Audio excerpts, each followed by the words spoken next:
Mike's badass enough. Hey. All right. We're pretty sure it's episode 38. We actually looked it up before we started, so I could be wrong still, and I preemptively apologize. I still have not worked through the hunting episode. I'm trying. It's a lot of work, and I'm not very good at it, so I'm extra slow at doing it. It is the 5th of December. We are almost running out of time this year. I guess we should probably look at doing our year in review show. Oh, damn. COVID. Done. Did it.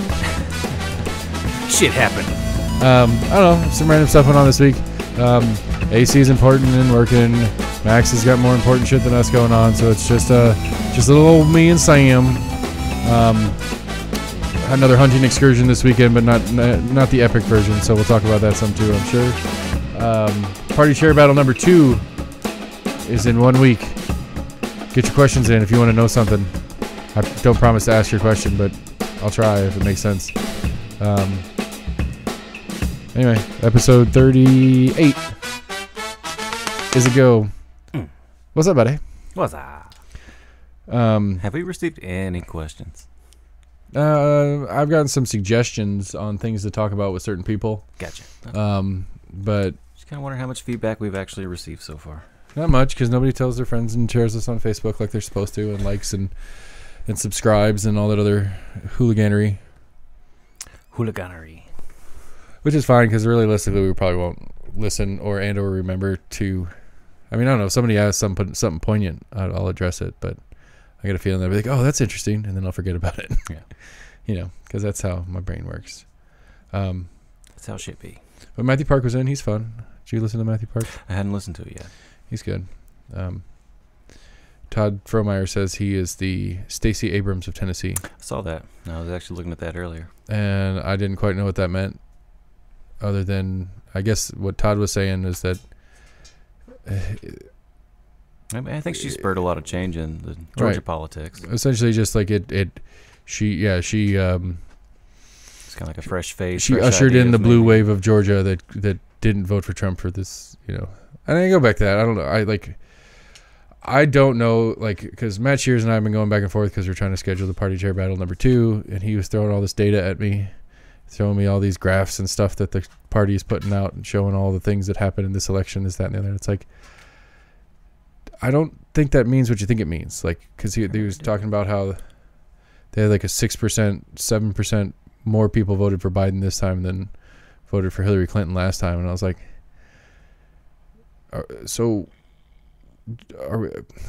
is it because more people have better reason to hate Trump now? Or is Biden a better candidate than Hillary? Or, there's a number of different things that vote could mean. I mean, I think the Atlanta metropolitan area has been growing. I saw one article that was saying that there was a lot of Asian Americans that, were no, I'm talking about Biden. I was talking about Matt Shears and Tennessee stuff, but, right. I don't know. He was talking about how much better Biden did than Hillary did in the last presidential election, and all the data and the graphs and all the different counties and how they voted. I looked at that. I did see something that the Georgia hadn't gone Democratic since 1992. In a presidential race? In a presidential race, yeah. I mean, they didn't this time either. They cheated, right? Yeah. Oh, most definitely. I mean, they only, counted it and then did a hand count, and now I believe they're asking for a third recount. Yeah, and no Republicans are going to bother coming out and voting in the runoff, and the Democrats are going to take the Senate because... Well, Trump just did a I heard about that. Down in Valdosta. Yeah. Yep. Old southern Georgia. Get out there and vote so that they can screw you like they did me. I didn't really listen to him. I didn't see anything of what he actually talked about, but apparently he reached out to the governor and was trying to encourage him to ask for another recount, I believe. A snippet I heard from it was that he still asserts that he won the election, and that irregularities and fraud have occurred, but also is trying to encourage Republicans to get out and vote for these Senate races. Because voting's a sham, but don't forget to go vote. Right, exactly. So I mean, that's a couple articles that I'd read that it was kind of worrying that, right. I mean, he's gonna, discourage people from going out to vote for this. And it's a valid. I mean, you know, if you've spent the last 4 months, Yeah, I mean, if you can convince that voting is rigged, that's going to keep people from going to the polls. right? And Why bother? it's done it in years past. I've been party to it myself. Like, my vote's not going to count. There's no reason. Yeah, but like we were saying, Matt Shears said that a bunch more people voted for Biden than for Hillary Clinton. It's like, well, they weren't going to win, so why'd you vote? Well, I mean, the population's grown. Just saying, like, if that logic, Atlanta's become quite the metropolis. right, I just don't understand that logic. I don't understand the logic of saying, you know, oh, well, I'm in Tennessee, so whoever the Republican's going to win, so I'm not going to vote even though I want the Democrat to win. Doesn't make any sense. I mean, just the logic doesn't make any sense. The same logic that people try to apply to me for voting for a third party, regardless of what state I'm in or what the third party is or what my candidate that I want to win is versus their candidate that they want to win is. Because I'm a son of a bitch, because I'm voting for whoever you don't want to win, according to all third party arguments. I was talking about that the other night. Part of me just kind of hoped that, you know, maybe there might be enough votes to finally get some federal funding for some third party. Well, it's like when I was talking to Josh Eagle, the Libertarian chair of the state, about stuff. The process of getting the party on the ballot is like 10% of the electorate has to petition as part of the petition to get the party on the ballot. So if we just wanted the Libertarian Party in Knox County, just to have Knox County races include the Libertarian Party, Right. we'd have to get 50,000 signatures. Maybe a little less than that. It's not the full electorate because some of those are kids, obviously, but 35,000, 40,000 signatures just so that I could have an L next to my name if I wanted to run for office. It's the same kind of process as far as to get a candidate on there. You've No. got to go and get so many signatures. 25. I mean, but that same kind of process. Yeah, yeah, same process. It's the same. So not necessarily actively. It's the same process as a non-legislative ballot item as well. Like, if we in the county, if you and I decided we wanted to start a campaign for legal recreational weed, foreshadowing for further conversation today. But if we wanted to put a thing, if you and I wanted to go out and try to make weed not illegal in Knox County, even though it'd still be illegal in the state and blah, blah, all that shit. But if we wanted to go make that a ballot item, we have to get 10% of the electorate on the petition before it'll be a ballot item. Or we have to talk a county commissioner, the county commission as a whole, to vote it as a ballot item. I want to say it's gone to our state house once or twice in the past couple of years. I mean, it was a ballot item here in Knox County a couple of years ago. That's what I'm thinking of. I think the state took it up as well. But the House of Representatives took it up this week. That is what the Moores Act is. Oh, is that the Moores Act? Okay. Yes, the Moore Act of 2019, I guess. That was the one that took me by surprise. I was like, I didn't even think this was in the purview of, congressional calendar or whatever. Yeah. Marijuana Opportunity Reinvestment and Expungement Act. Yeah, I think I read it. Specifically, it removes marijuana from the list of scheduled substances under the Controlled Substances Act and eliminates criminal penalties for an individual who manufactures, distributes, or possesses marijuana. The bill also includes the following: replaces statutory references of marijuana and cannabis. Requires the Bureau of Labor Statistics to regularly publish demographic data on cannabis business owners and employees. Establishes a trust fund to support various programs and services for individuals. Imposes a 5% tax, and I think the actual one that passed was an 8% tax on cannabis federally. Makes SBA loans and services available to entities that are cannabis related. Prohibits the denial of federal public benefits to a person on the basis of certain cannabis-related conduct or convictions. Prohibits the denial of benefits and protections under immigration law. Establishes a process to expunge convictions and conducts sentencing reviews, hearings related to federal cannabis crimes. I don't know what this is older. This is the 2019 version. They did a new one. So I was about to say it was something that just passed, but they may have got something that got kicked down the road for a little while. Yeah, but think about that though. If there's an 8% federal, it's still illegal in the state. So Tennessee wouldn't necessarily have it. But best case scenario, Tennessee legalizes it with no additional sin tax. still at the 9.25% that we have. So you're looking at a 17.25% tax on pot in the state of Tennessee. Yeah. Minimum, probably more. It'll probably be like a 15% like liquor is in the state of Tennessee. So you're looking at 23%. So black market's still going to be okay. I mean, it's not going to kill the black market if it's going to be that harshly taxed. Yeah. But, you know, you and I can have a baggie in our pocket and not go to jail. Right. But the business of selling pot legally will be a shithole if that's the way they do it. Yeah, I've heard stories of some stuff that went down like Colorado as far as, you know, a lot of the dispensaries, it's got to be highly regulated as to they've got to be able to trace it, you know, from seed to flower, basically.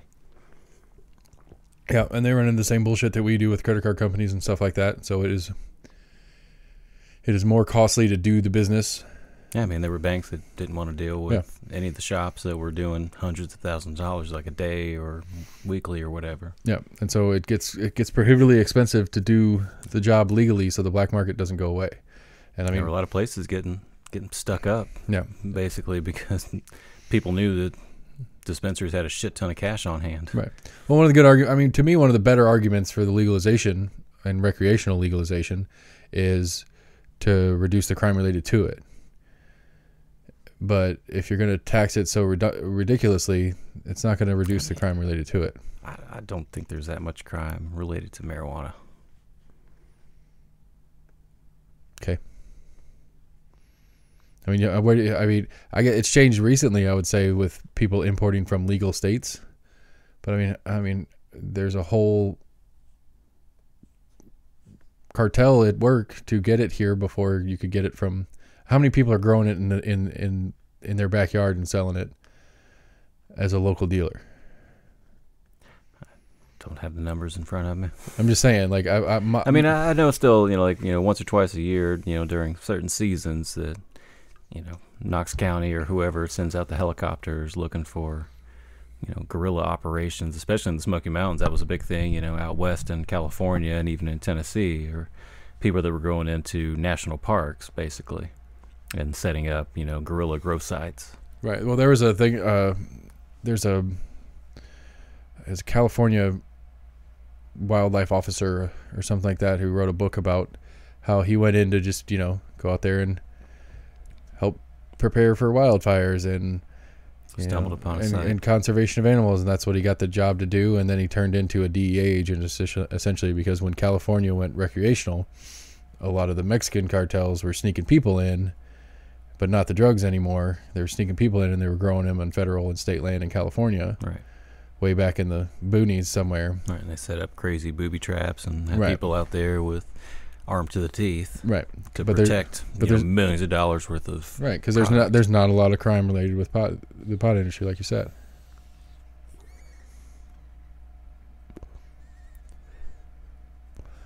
I'm thinking of it on like the smaller scale. It's actually more common. I mean, I would say as far as somebody going to try to buy like a bag of weed and getting held up, like no, I wouldn't say that. It's not happening as often. You see that more often with like harder drugs. No, I would say I would agree with that. I would agree that it's not on the low end of distribution. It's the larger volume situations where things get a little bit more dicey, where you got shootouts with the cops because you have millions of dollars worth of pot in the back of your vehicle and the cops are trying to pull you over. You don't want to pull over. I know there's sort of things like that. But apparently the best way to do it... but that's not happening as often as... Right, because apparently the best way to do it, hypothetically, I don't know this for a fact, I've never done it, is you just mail it to people, post office, and their awesomeness doesn't pay a bit of attention. Unless it's Kratom. They'll seize Kratom all day long. Left and right. Or that guy sucks, I'm not sure. But they'll seize Kratom all day long, so... Yeah, anyway, that passed. A stimulus package didn't, but legalizing weed, that will not pass in the Senate. I thought I did hear that, the Senate's probably, or a lot of people are saying that it's not going to make it through the Senate. And I saw one buddy, I guess, posted on Facebook, was like, oh, Pelosi and all the Dems, passed it knowing that it was going to fail. Maybe. don't see the logic behind it. It's just trying to make somebody else look bad. It's like, oh well, we tried, but they threw it down. I was listening to a guy today. I don't think they're going to really curry favor by doing that at all. I mean, the worst thing. All of a sudden, everybody's going to be like, oh, we love you. Well, the worst thing that could happen to. I mean, I don't know. Actually, if you think about it on the very, very short-sighted version of it, and the politics short-sighted version of it is, this goes to Senate, this fails in Senate, and then everybody in Georgia who gets to go vote in these Senate races sees that the Republican-controlled Senate said no to legalizing pot.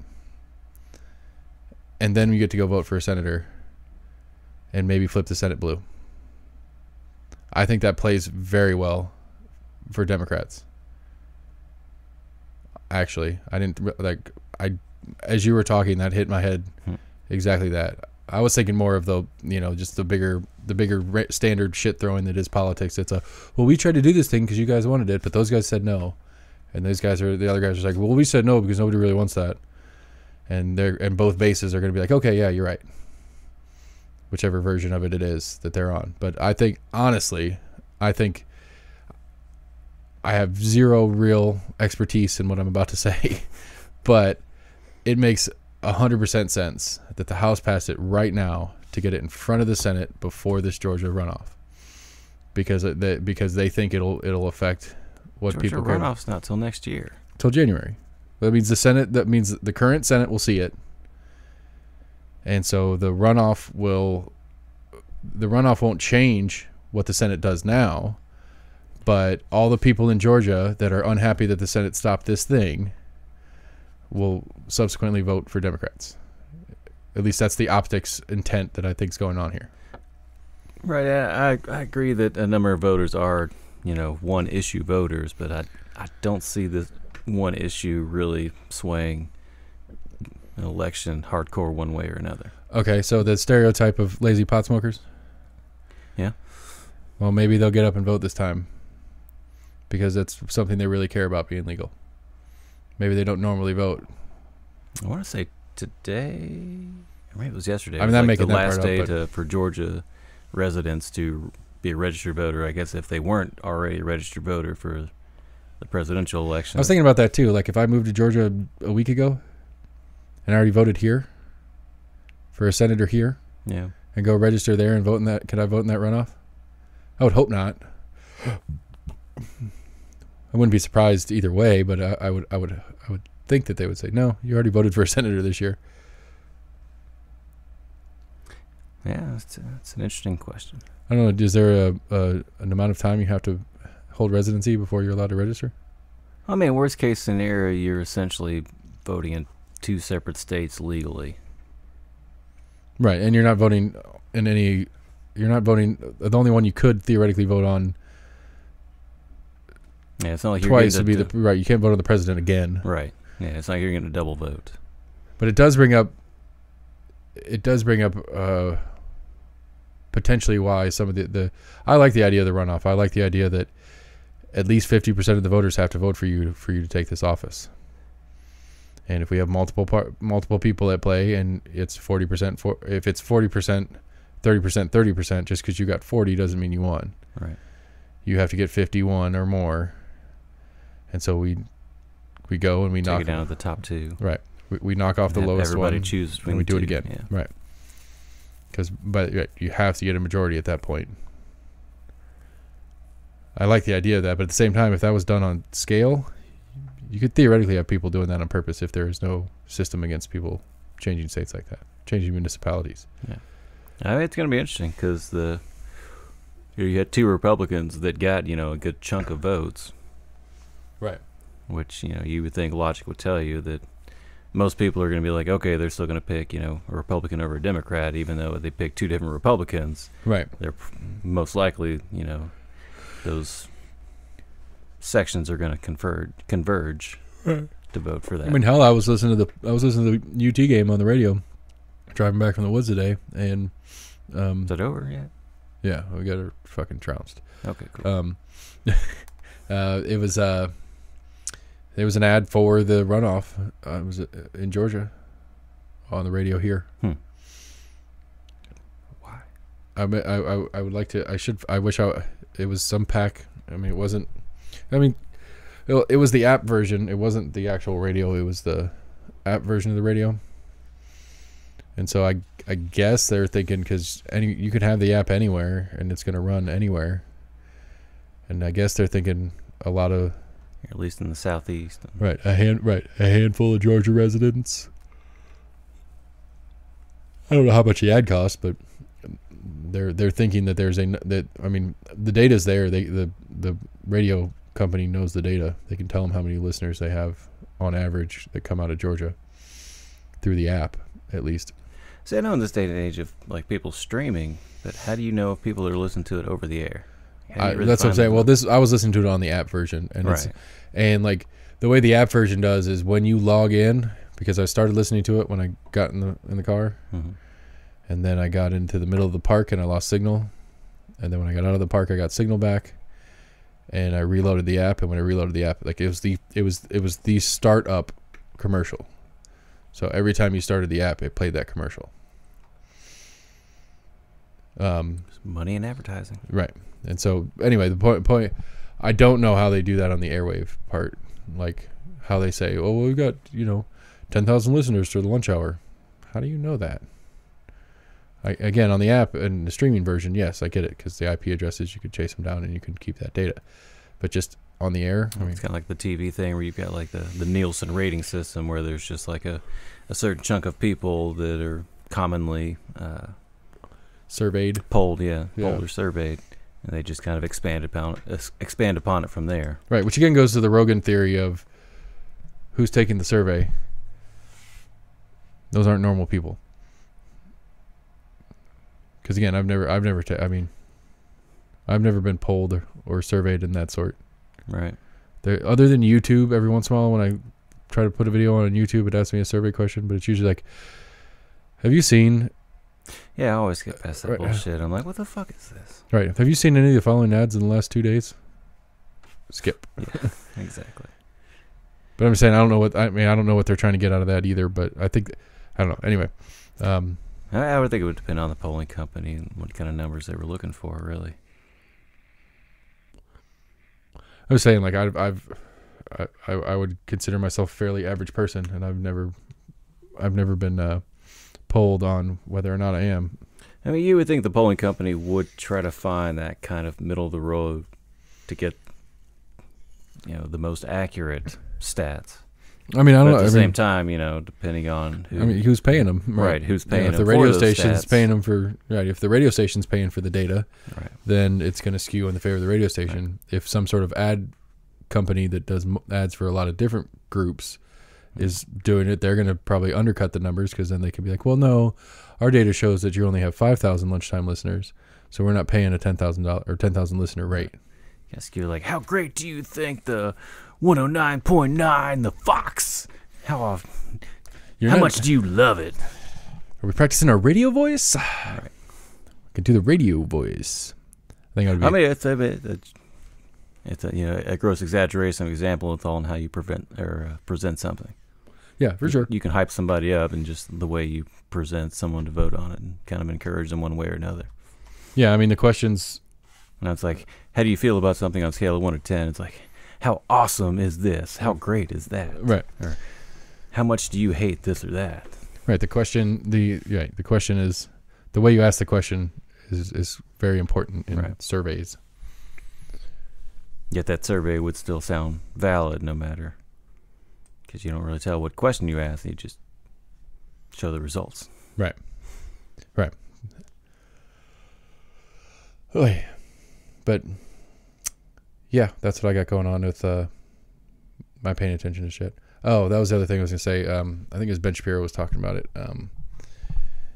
He was making the joke, and again, he's very openly conservative and stuff like that. And what his intent behind it was, I'm not sure, but he's like, it's probably a better thing for the Biden camp or for the Democrats and the Biden team in general to have Georgia stay red in the Senate, to keep the Senate Republican controlled.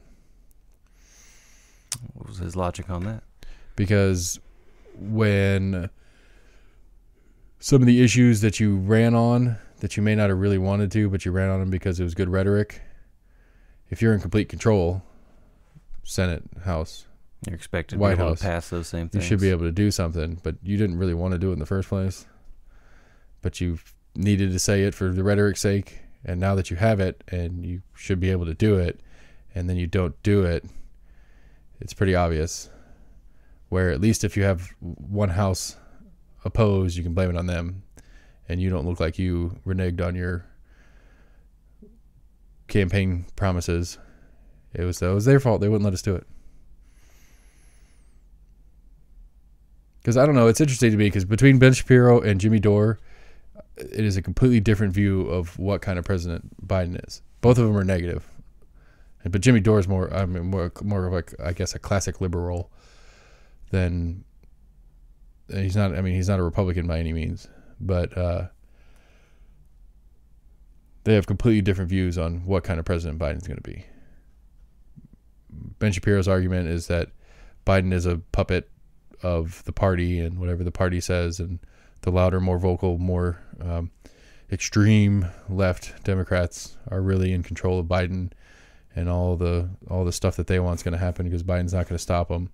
Or Jimmy Dore's more like, oh, it's Obama again. And I kind of tend to agree with Jimmy Dore as you go down some of the appointments and stuff like that, because like almost everybody was like the assistant to or the lieutenant, the lieutenant whatever to the same seat of the Obama administration. It's like Suzanne Rice was Hillary Clinton's whatever the secretary assistant is to Secretary of State, whatever the second in line in the State Department is. Suzanne Rice was under Hillary Clinton's State Department, and it like goes through the list. And I mean, I don't fully disagree with that as far as like some people that were in the previous administration. I mean, these are people that were literally like in a administration 5-6 years ago or whatever. Mm-hmm. People that actually like have experience doing the job instead of pulling in random people.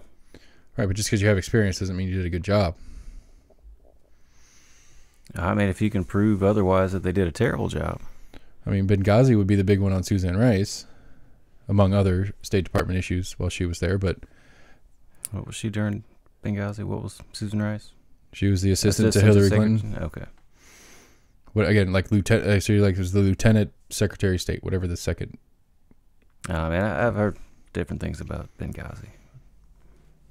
But I believe, and I could be totally wrong on this. And if we did a good, well orchestrated show, I would pull up the clip. But I believe that she was the first to come out and blame it on the YouTube video. That the event leading up to it was an angry response to some anti-something YouTube video. And that was the story that the press kind of ran with for a little while. If you remember much of it. I'm pretty vague on it. I'm hazy on it as well, but I believe she was the first one to come out and blame it on the YouTube video. And that's why they stormed the embassy and took prisoners and all that stuff, because they were mad that some fucking rando made a YouTube video about how terrible of people they are there or some shit like that. Yeah, I mean, I remember hearing stories of, the embassy had asked for, some kind of assistance or backup or extra security and wasn't provided, or they weren't able to, rally the troops in time because it would, take a transfer of troops to that area because there were no troops in any bases close to it. I mean, I'm sure you can argue that one way or another, that I don't know how long we knew of a credible threat. This was supposed going to happen. I mean, with terrorist actions, you can't really predict that shit. There's they do it in secret. Right, I don't think they advertise 2 weeks beforehand. Like, hey, we're gonna come storm your shit. Right. No, I agree on that. I mean, I'm not saying it's 100%, but as we look back on the Obama administration, there's a lot of shit going on that I don't think anybody's okay with. And then it got quickly buried by the ridiculousness that was Trump, and we're too busy currently yelling about Trump bullshit. And we don't look back on Obama I mean, in 8 years, I mean, how many scandals did Obama? The tan really have? goddamn suit. We've been over this. Oh, that's right. Fucking the suit tan suit was unacceptable. Right, the Reagan War and. I mean, it was the Sudan and Libya and Yemen. Sudan. And we went into Libya. And we aided and funded Saudi Arabia to go in and fucking murder half of Yemen. I think it was Yemen. I always get that one mixed up. It's either Yemen or Oman. I mean, I'll admit I wasn't as interested in politics back then, so I can't say I followed it closely to. Right. Continued war. Not that Trump has done any better, but we're talking about the Obama administration right now. We're not talking about the Trump. I'm channeling my AC real quick. Yeah, we're still in Iraq. We're still in Afghanistan. Mm-hmm. I'm trying to. But it's Trump's fault, not Obama's fault. We didn't get out 5 years ago because the excuses to stay there are different now than they were then, or even going in the first place. Oh, are people blaming it on Trump? Do what? That we're still there? Yeah. Well, they're mad at him that keeps trying to leave anywhere over there. Anytime he tries to do anything. I think it's more than like how he wants to leave. I mean, it's just like we're gonna pull out troops. I mean, maybe it's the way it's presented. I don't know. It turns people off. I don't know. I will acknowledge that to an extent, but it's like we've talked about this on the show before. It's like I don't think there is a way that you could sell it that everybody's gonna be happy with. Right. And especially when you get into the complex geopolitical and what does that say to I don't know. What does that say to Saudi Arabia or Israel or whoever else that's over there that we promised we'd stay there and take care of this shit? You know, what does it say to them? What does it say to Russia that we're too weak and we can't finish a war in some shithole country in the middle of nowhere? I didn't mean to channel Trump there and call them shitholes, but whatever. What does it say to China? Oh, China thinks they're the shit now because we can't even handle this little bullshit over here. It's like, well, whatever. You know, there is no exit strategy that's going to be any good. All right. Except the fact that we're not there anymore and that our friends and relatives, and I guess we're old enough now that it's like nephews and shit, aren't going over there. That there aren't kids signing up today that weren't alive when the reason that we went there that had nothing to do with it, but it was the reason, an excuse we used. They weren't even born yet. All right. And I mean, not that I know much about it, but I mean, from my little knowledge, I think it would have gone over better if we had more of a coalition forces. Like, I wish we weren't perceived as kind of like, you know, the strong arm of the United Nations. That's fair. But it's something that we've just kind of like, I don't know, purposely taken the role of, or just, I don't think we've exactly gotten thrown into it. I don't know if we haven't asked for more help. I mean, definitely there's money to be made in some of the things that we've done. So I don't know if it was more advantageous for us to be, you know, the kind of lead in it. I mean, obviously we've got a fucking hell of a large of a military budget compared to many other countries.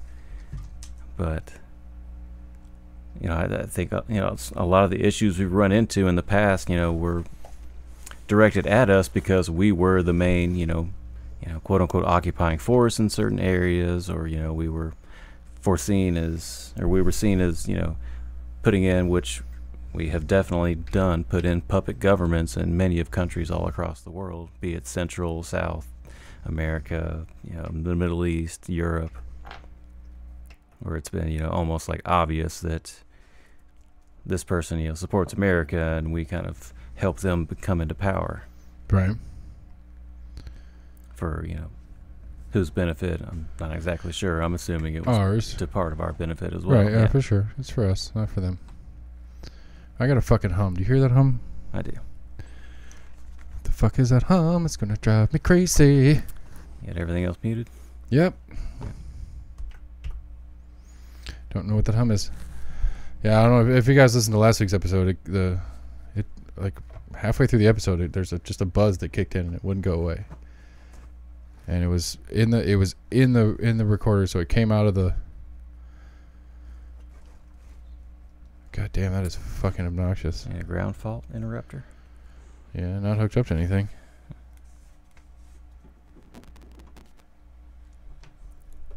Almost kind of sounds like a fan in the background. I know.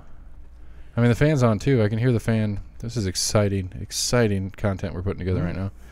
I can hear the air conditioner in the background too, or the heater rather, because it's cold outside. Most definitely edit this shit out. There's an app for that. It's not. It's picked up in my mic, but it's not my mic. Because I mean, I just muted you, so this is just me. And it's loud as fuck, but. Yeah. Maybe it is me. It actually got louder when you lifted your mic up.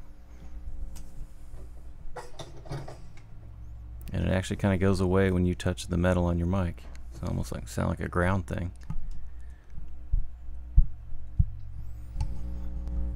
Yeah, it got a lot worse. Yeah. It's the cable. Cable being too close to it. I don't know.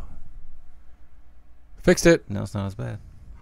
Was it literally just a sticker you just pulled? I don't know. I put my I found a random pack of Star Wars stickers, the kids stuff, and I was putting stickers all over everything. The metallic sticker. I guess. Fuck me. I don't know. It's still there. I can still hear it, but it's not as strong. It's a brand new set of cables. Oh, mic check it. I mean, you got a metal mic holder. I got a metal mic holder.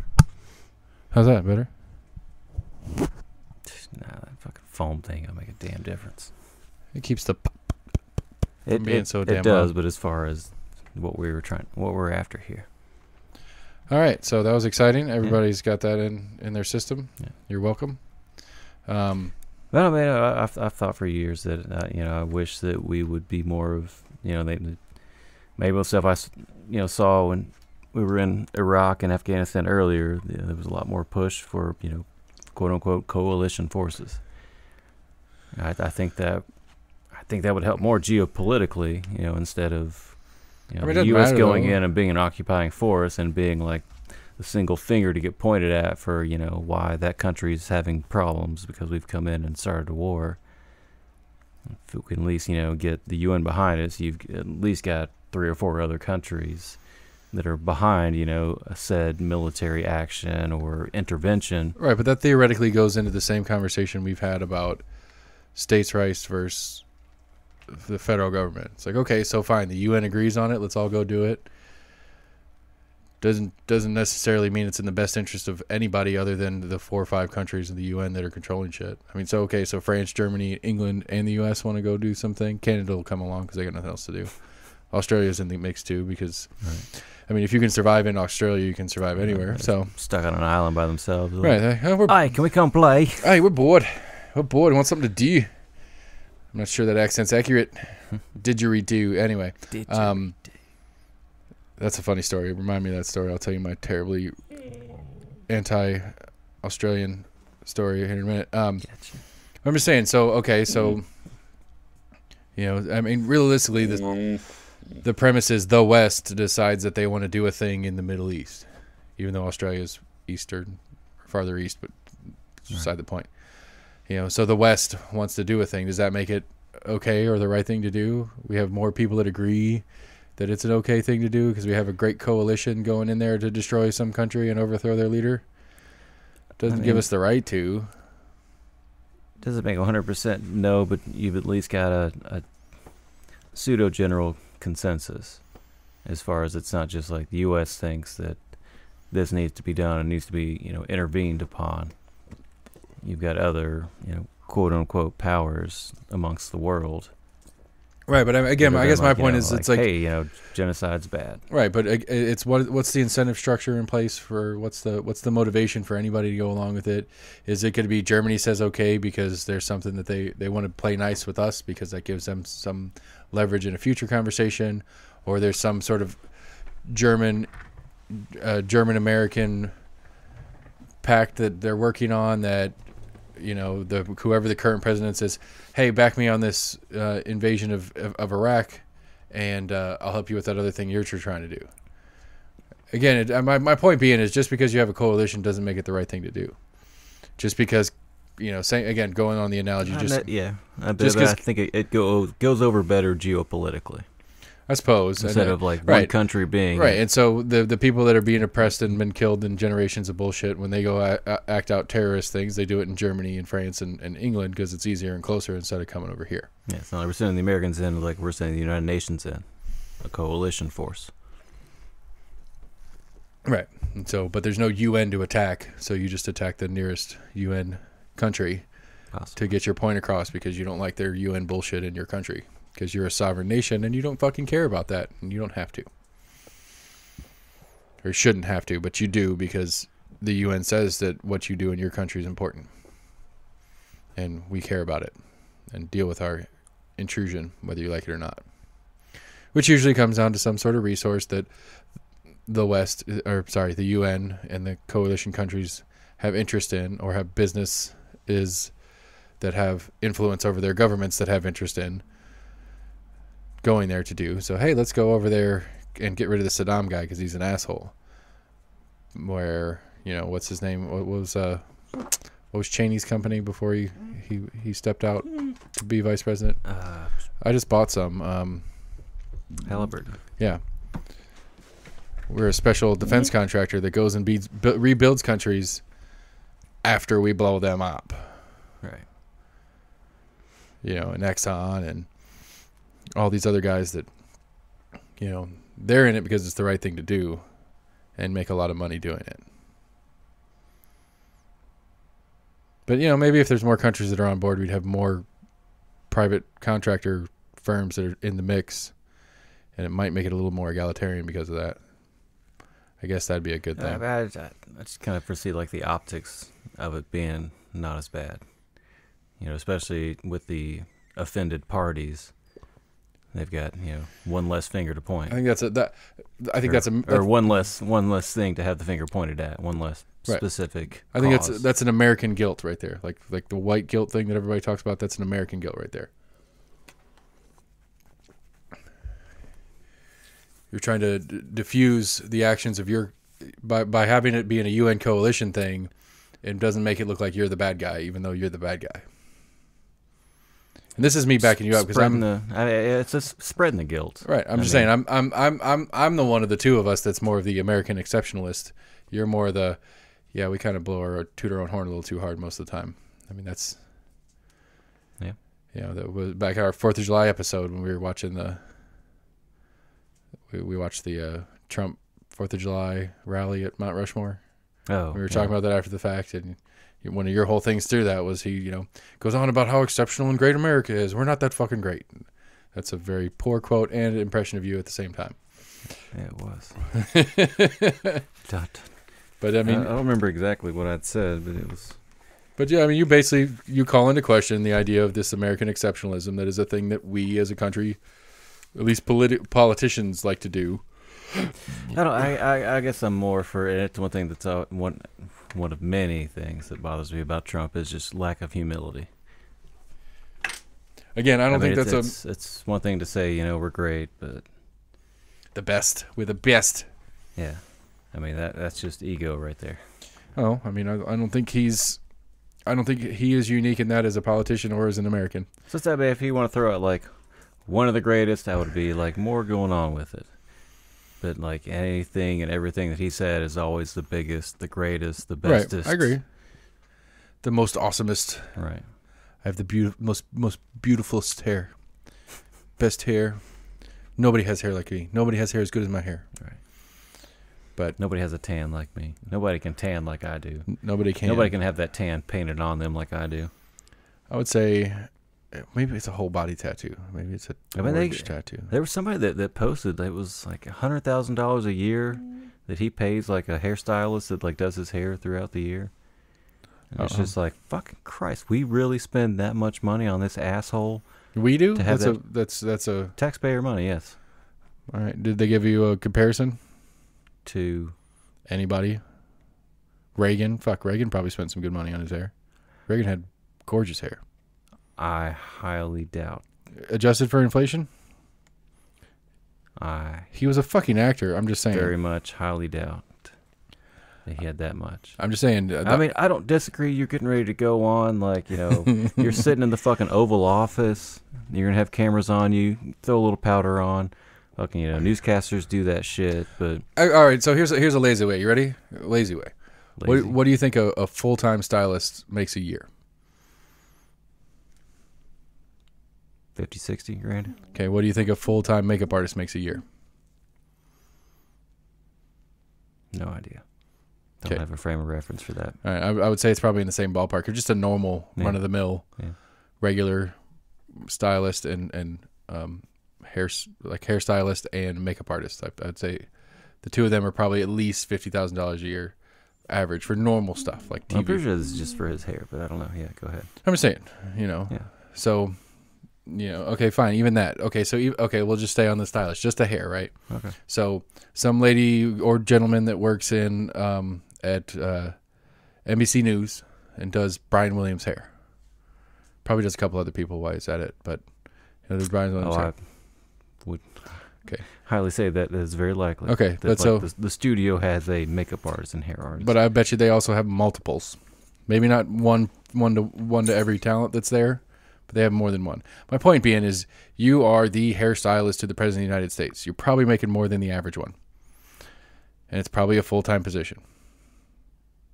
They work at the White House every day. Okay. It's actually probably two people because they're not going to make them work 7 days a week, even though the president works 7 days a week. Even Does when even when he's golfing. Even when he's golfing. Yeah. Oh, okay.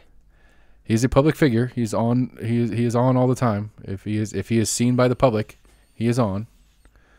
Whether it's working because he's signing papers and doing the job or not, but he's still on. So I would say that there are at least two people that are full-time employees in the White House that their first and number one job is to do his hair. Now, maybe traditionally that person also would do the Secretary of the Press. What's that name? I forgot the name. Kayleigh McEnany. Yeah, I'm maybe traditionally that person who does the president's hair also does a couple other people's hair that are visible in the office. Right. And part of the job is they cover a handful of people, and maybe Trump's special and he has his dedicated exclusively to him and only do his hair. I don't know. But to me, like, I don't know, that's just one of those things right there, like what you just said, and I'm not mad at you about it, but that's one of those things that when you say it right off the bat, you go, holy shit, that's ridiculous. But if you actually stop and break it down a little bit and think about it, it's not that ridiculous. I mean, it is ridiculous that that's the world we live in, but it's not a Trump ridiculous. It's the world we live in ridiculous to me. And I don't know the facts on it, neither do you. And maybe the facts on it is ridiculous, and it is exceptionally ridiculous because it's Trump. And other presidents and other White Houses didn't spend nearly the same amount of money. Fuck, I bet you Michelle Obama had a full-time stylist. And she is not even technically a public official. Yeah, but how often was she on TV and whatnot? That's not the question. Actually required services. It's not the question. No. If it's a full-time stylist, that person's first and foremost job is to do her hair. It doesn't matter if she's going out to be on TV or if she's just sitting around the White House all day. I don't know if that position's on salary. It could very well be. I mean, that's a high enough position, and if you're stylist to the White House, for security's sake and all the other kind of bullshit that goes on with it. Right. I don't know. Again, I don't know the facts on it. I'm just trying to run it out logically, and running it out logically, $100,000 a year in hair for the president doesn't sound that ridiculous. Realistically, is my logic off anywhere in here? I get what you're talking about. Yes, they're probably on a salaried position to be on call at any point, right? Basically, and it's probably a couple of different people, and somebody's on call 24/7. Because if somebody bombs something weird at fucking 4:00 in the morning, then they got to wake the president up, and he's got to come out and do an address. He has to have somebody there to make him look good. I think that's the problem. The problem is that the necessity is that if he came out looking all disheveled because it's 4:00 in the morning and he was sleeping, and he comes out looking all disheveled, that people are going to be all like, "Oh God, the president's fucked up." No, he was asleep. Chill the fuck out. I mean, that's the real problem is that somehow, oh, our president's weak because we woke him up and he has bedhead. Well, I think he only gets like 4 or 5 hours of sleep a night. He's one of those like rare people that apparently functions well enough on lack of sleep. I mean, amphetamines ain't no joke, bro. Schnizzles. And the fucking buzz is back. Well, those like nasal spray he's taking to cough. Fuck yeah. Cocaine. No, he doesn't do coke, people. I'm not suggesting the president does coke. Relax. He just can't walk down a ramp. Coke's for poor kids anyway.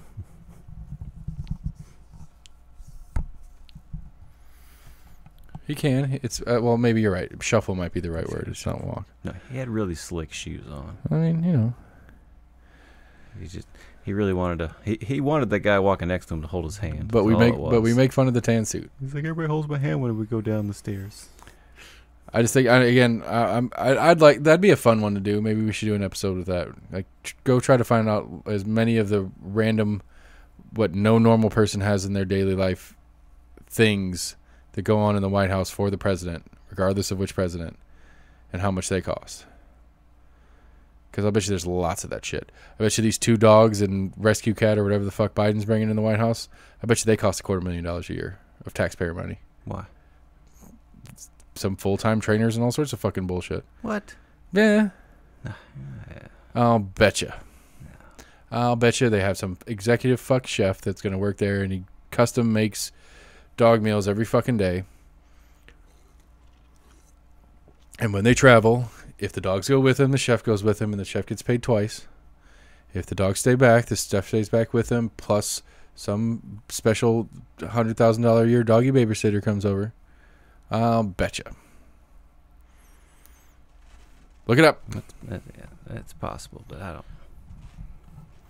I mean, at least they're rescue dogs. At least he didn't go buy them from a puppy mill, and at least he saved some dogs to do so. Right. I mean, they are purebred, which is kind of an asshole thing to do, but it's not as bad.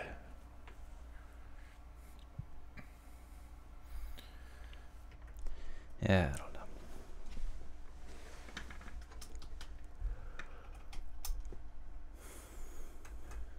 Yeah. No, what? See, it's still there. It's not me. It's something with the fan. So when my heater comes on in the house, because it's fucking 27 degrees outside. Well, no, I mean, I swear, when you put your hand on like the metal, right there, I think it was 2 things going on at the same time, because I don't think that one's back, but I think the fan just kicked back on, and I think our mics are just too badass. The sensitivity, well, maybe, because I can hear it there with my mic on and your mic off, and I can hear it now. I can hear it. I mute myself, and I can still hear it. Fuck. I don't think we really had this issue before. Is there anything different? No. The kids come down and start fucking with some probably. shit? That's probably more realistic. I mean, the only thing that's new is my webcam. Is it listening to us right now? Might be.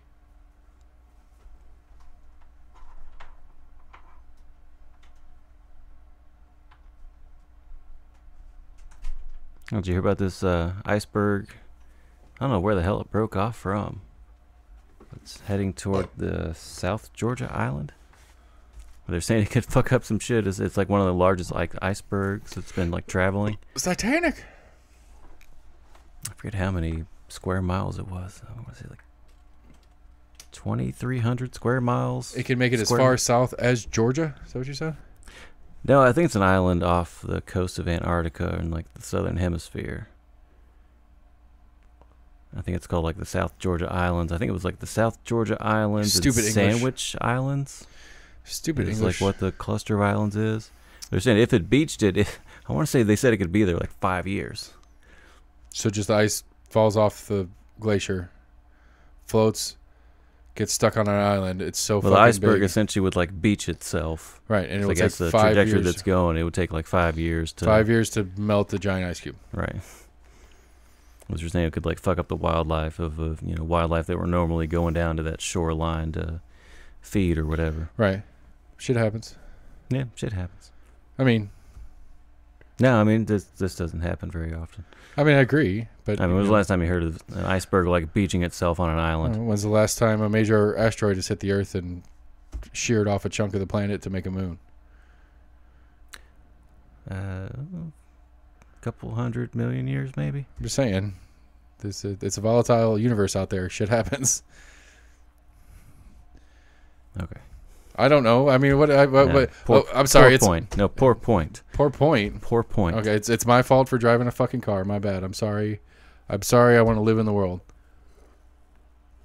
No, I'm just saying. Have you heard of this ever happening? An iceberg like beaching itself on a fucking island. I honestly don't pay that much attention to icebergs. I don't have a need to. I just think it would have made a story somewhere. I mean, so back 100 years ago, an iceberg fell off and sank a boat. It's the best I got. Oh, yeah, that did happen a few times. Apparently, one of them was a big story, and Leonardo DiCaprio died, and Rose is still alive and mourning the loss of the love of her life, even though she knew him for like 24 hours. And that's how important that iceberg story was. It's still around. That's true. And there's a fucking fake one built 20 miles away. And you can go down and see Life Fest and shit, like real Life Fest off it. That's what's weird about that place. Like, it's like half like actual museum. Like, there's actual museum stuff there. There's like real. Isn't it like a dinner place too?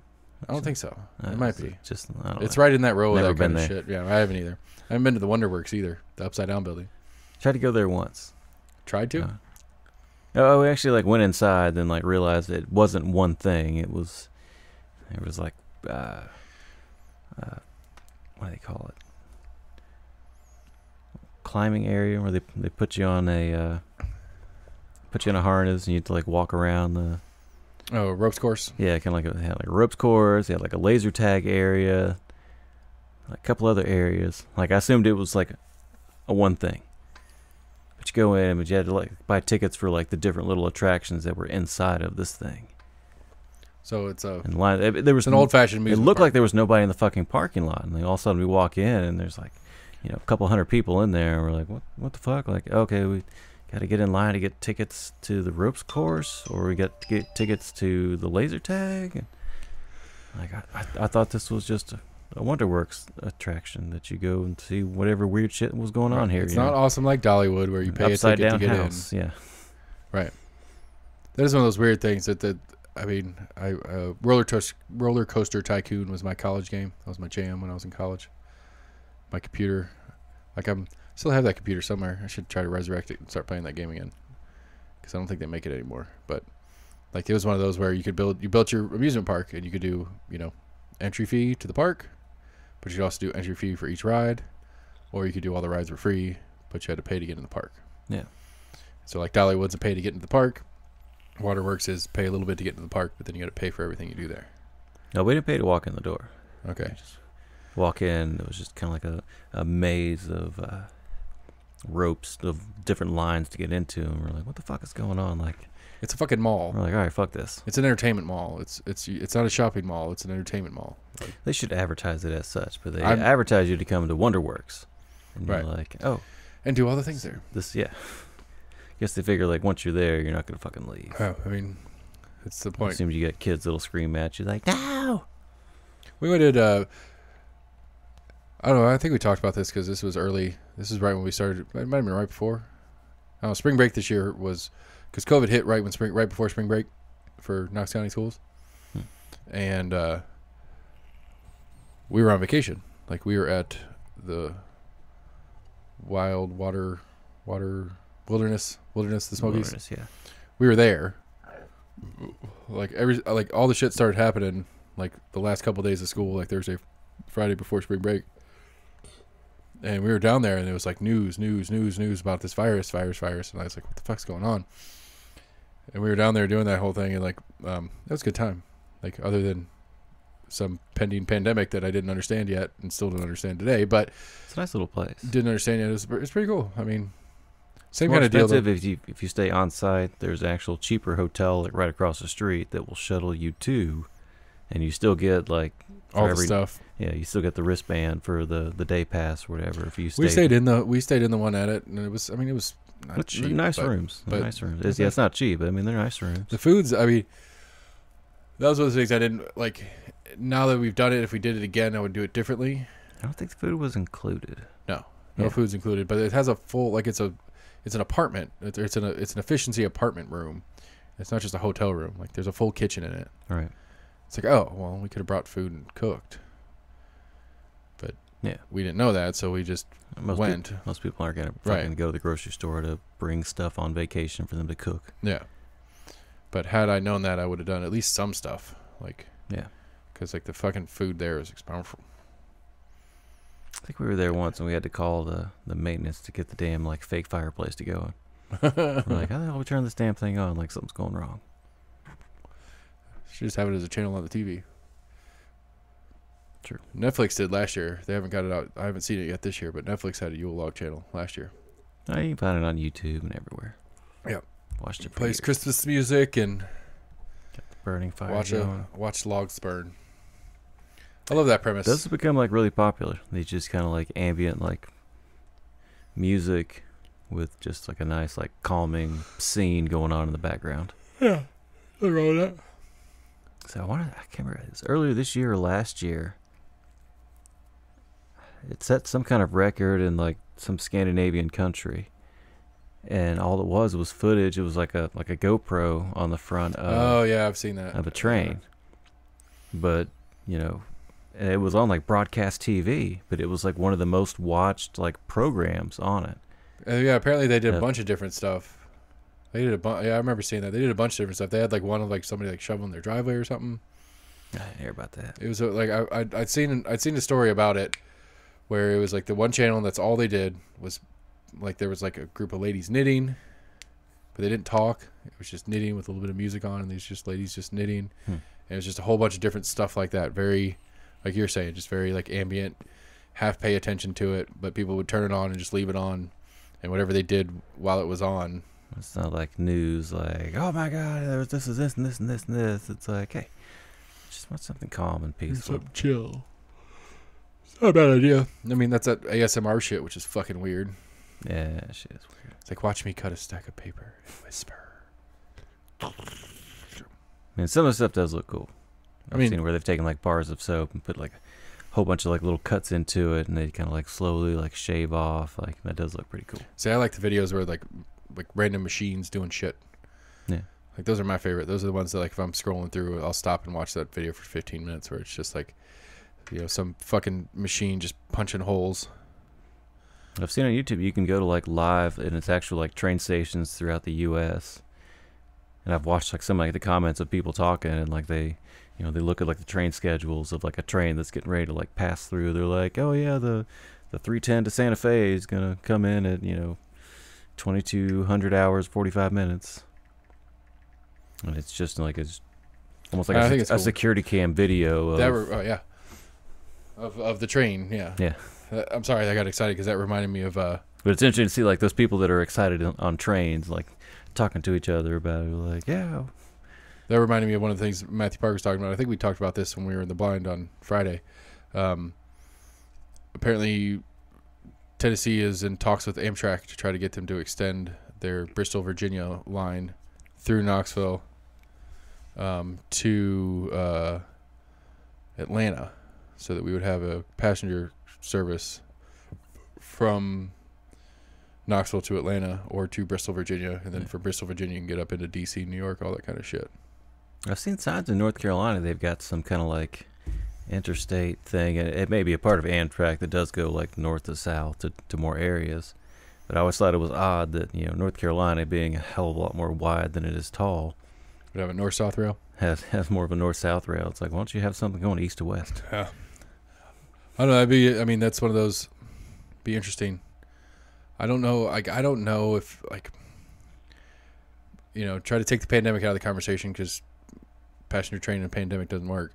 Yeah. But realistically, if there was a Knoxville, Nashville Amtrak, probably would be about comparable in total time to flying to Nashville.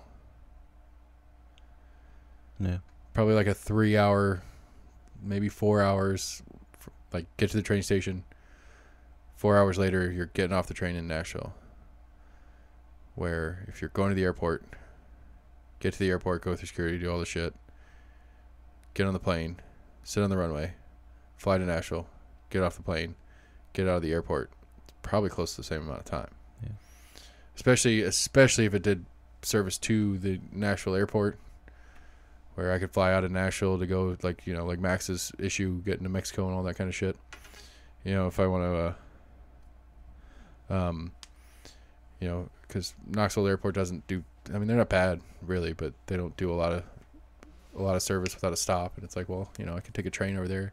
That'd be fun. It'd be a gorgeous train ride. At least chunks of it would be pretty, depending on where they run it exactly. But so it would go. I mean, so it would go down to Atlanta. I mean, that'd be a nice. Yeah. It'd be enjoyable to be able to watch the scenery instead of watch the road.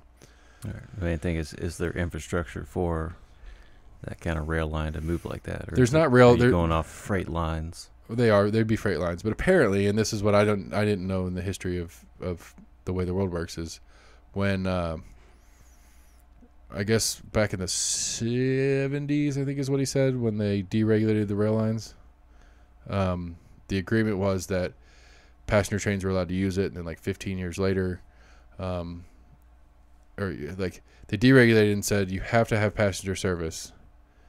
And then a few years later, they said, "Fuck it, we'll do it." And Amtrak is apparently still is a government.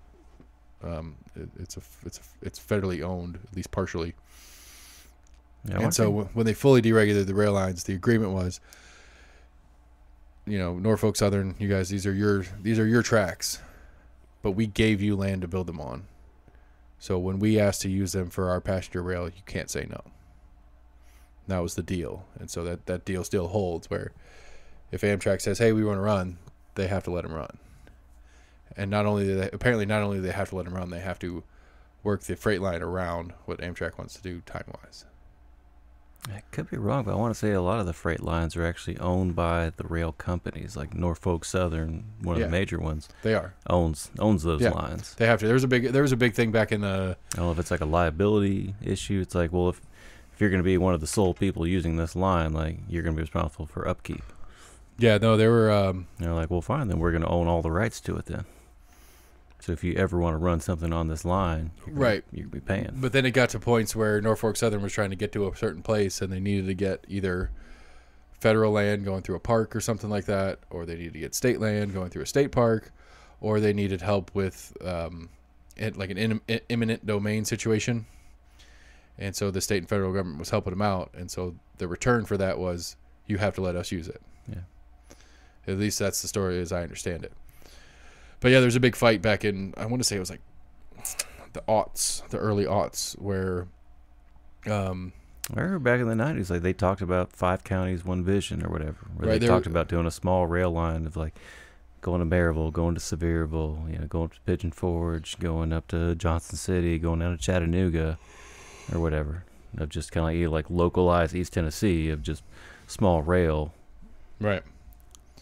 Well, no, but this is talking about like full freight lines, where Norfolk Southern, and it might not have been Norfolk Southern, but some of the rail companies that run around here were pitching a fit because the federal government in the state of Tennessee, the state of Georgia, or the state of Virginia, were talking about building an addition to 81, and that addition to 81 would be freight only.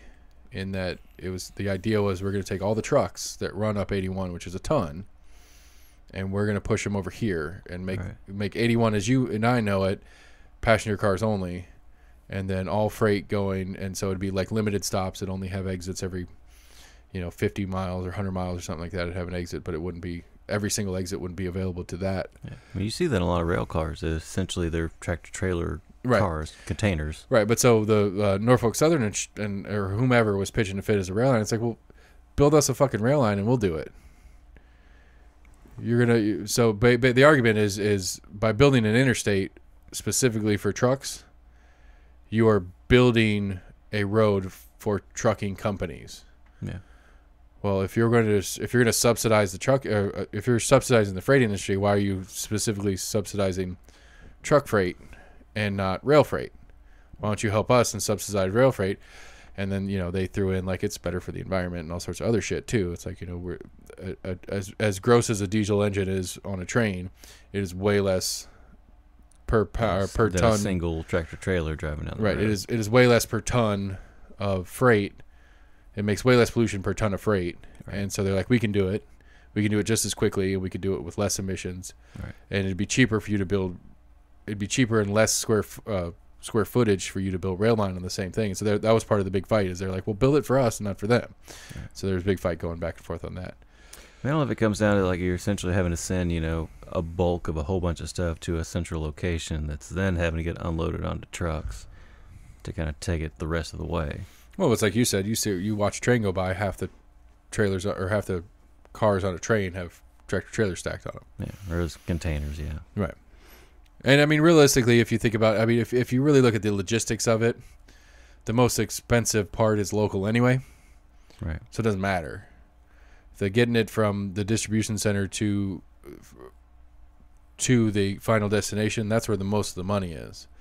And so the goal for a lot of companies that are in freight is to try to minimize the between distribution center cost. Mm-hmm. If you can shrink that down, that's where you can actually make money, because it doesn't matter your local guys that have to run through like downtowns and shit like that. You know, nobody wants to run a 43 or 53 footer downtown through like a downtown area and shit like that.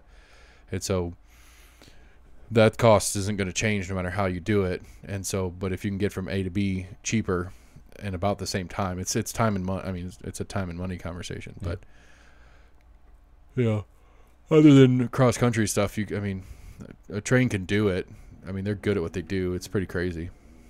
Like, I mean, they can get 100 cars with 2 truck trailers on each car loaded and off the dock in a couple hours. It's insane. This crane's just picking up whole full 53-foot tractor trailers and setting them down. A couple guys coming through and taking some chains with those big giant fucking ratchet chain things, and that thing ain't going nowhere, and they're hauling ass down the road in no time, or down the rail rather. But yeah, apparently when I was in school, because I was studying logistics, apparently there were a lot of like European train companies coming over to the United States looking at the way we do our freight system, because everybody brags about how great the European passenger train system is and how you can get anywhere through a train and stuff like that. It's quick and easy and blah blah blah blah. They don't have as much freight, but their freight version is not nearly as good as ours is. I don't really understand. Like, even though that's what I studied, I still don't quite understand that. I think part of it is the literal logistics of it. I mean, you're looking at less square miles, to where if they can have a truck take it more directly and not tie up, because they do have more passenger rail is more common over there. There's not as many people that use passenger rail here, so you've got a lot more passenger trains on those same lines. Well, one of the things that makes a big difference too is the way that are they're needing to stop, because you can only have so many trains on a certain line. If you got a passenger train going down a line that's having to stop every so many stops, right? That's going to hold up that same freight. That's but also the amount of space that a train station takes versus a freight station is a whole different animal, right? Because you got to get all those trucks and all the different boxes and all that kind of shit. Like, a train station's big, right? But a loading dock for freight trains is huge, and so to set all that kind of shit up too. But I don't know. That's one of those things. I don't know what the I always thought, like, why wouldn't you run them together? Why wouldn't you have like a 50-car train where the first 20 are passenger cars and the last 20 are freight, as long as it's not some corrosive, flammable, explosive cars packed on top of packed right next to your passenger cars. But I don't know. I don't know. I'm sure there's a reason behind that, but I don't know it. I mean, that may be part of it too. As in Europe, you're going through that much more densely populated areas. Densely populated areas, and you're trying to transfer some of this stuff, because it was it early 2000s. It was sulfuric acid. What, down in Maryville or whatever? No, it was like off of North Shore. I don't remember that one. I mean, we had one down. I remember having one that was. I thought it was down in Maryville. That was a couple years back. That was some sort of flammable something. No, it was right off of Grigsby Chapel, maybe near like Westland. Cause I remember I went to a mutual friend's house, and I mean, if you were like outside, I mean, like your eyes were burning. 2002 Farragut derailment occurred on the morning of Sunday, September 15th in Farragut, Tennessee. Norfolk Southern freight train 15T Tons of sulfuric acid. derailed 27 cars, resulting in the release of oleum or fuming sulfuric acid. Roughly 2,600 residents were evacuated from nearby homes for 3 days until hazardous materials crews were able to mitigate the scene. No facilities or major industries were reported, but in property damage and losses was calculated at $1.2 million. 17 people were injured. Yeah, I remember that, man. I remember like just being outside in that area, and like you could, like, you could feel it in the air. Like my eyes were kind of like burning driving down the road. Like, like what the fuck? And they failed to say how much fucking lime they had to pour into the Tennessee River to counteract all the sulfuric acid that got pumped into or they got spilled into the river. That's pretty nasty. A little bit, yeah. Who paid for that? You and I'm pretty Taxpayers. sure, yeah. Yeah. Oh, that was did you? Oh, fuck! I gotta find that story. And it wasn't long ago. There was that nasty. Maybe the past like 5 years or so, it was up in Canada, where it was huge, like petroleum or oil. There was a nasty like car wreck, not car wreck, train wreck. Like a bunch of the train cars came off, like the huge tanker train cars came off and exploded and like decimated a fucking town. Yeah, I don't know if I heard that story. I just remembered I gotta find this guy. Knox County Sheriff's Office lost a lawsuit with, I think it was a professor at UT, who was suing for some sort of information. It's like a Freedom of Information Act or something. I can't remember exactly what the story was. No. Recent? Yeah, it was like in the last couple of days. And it wasn't much. It was like $78,000. It wasn't a huge number. Most of it's probably going to the lawyers that did the work anyway. Right. But it reminded me of one of the interesting problems with government is the libertarian bit. I mean, Knox County Sheriff's Office loses a lawsuit for $80,000. Yeah. Who pays for that? In a roundabout way, we do. Yeah. In a roundabout way? Yeah. Why I'm pretty sure it's. I mean, It you're comes correct. out of- It's not direct in the sense that they don't it say comes out of everybody their- chip in a buck. Right, but it comes out of their budget, which the budget then gets approved, and where the budget was increased due to whatever, some of those fees kind of get hidden in the Yeah. The cost of renewing contracts and whatnot. Right, or watch out, everybody! You're going to get more tickets this week.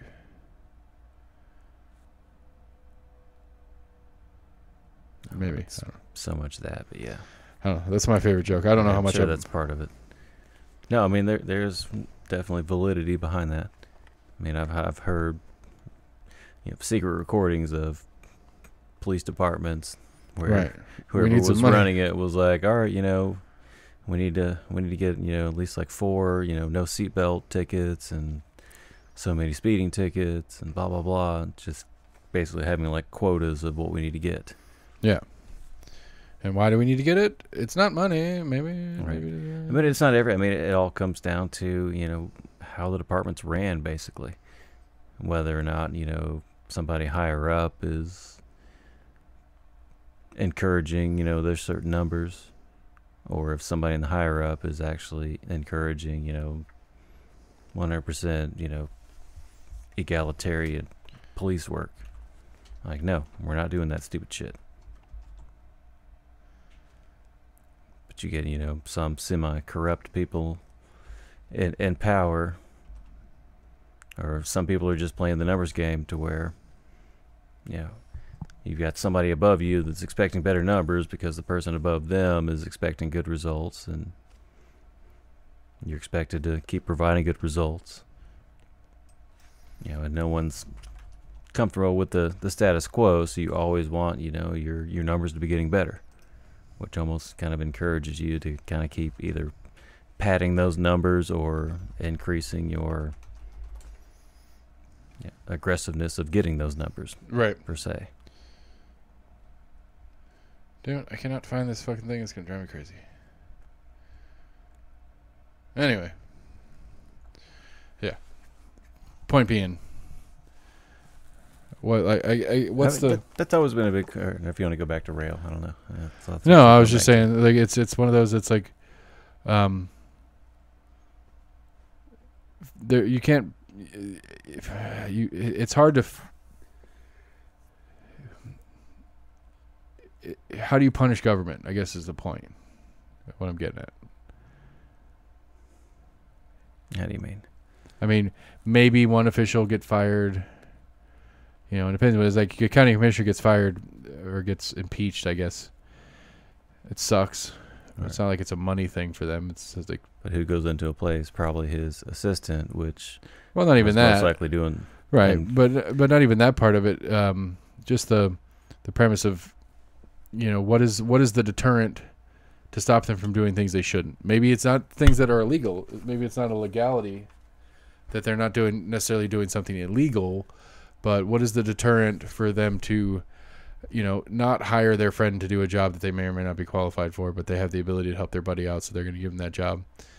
The normal where in the normal circumstance you could be subject to criminal liability or legal financial liability, where like if I did something I wasn't supposed to do and I get sued over it, I got to fucking pay or go bankrupt, which neither of which are good things, and it's a serious issue, and it's a serious deterrent for me to get to do something. But if I'm the sheriff, if I'm the Knox County sheriff, he didn't lose his job over this thing, but the sheriff's office lost $80,000, $78,000, whatever the number was. Right. What does he care if the department loses $7,800? If it's a continuous issue, yeah, he might lose his job over it, and it might become an issue over time if it's a regular thing. But every once in a while, lose $100,000, lose $1 million. Well, I mean, if it's county sheriff is voted in, right? Even worse in that particular case. I mean, because how much money are you allowed to lose before you get impeached? He's like, "Fuck you! I got 3 more years." Yeah, you gotta impeach me, you dumb fucks. But again, I don't know how. Like, that's one of those. I don't know how all that like. There's talk of it recently with Pilot. I guess. I mean, was it probably 7 or 8 years ago or so. Oh, their scam they did. Right, and I think that's what was in the news recently. And some of the people that got convicted of it, I guess at some point some of those charges got thrown out. But then I guess there's people pushing for some of those penalties to get reinstated. But I don't remember exactly whatever happened of it. I mean, right.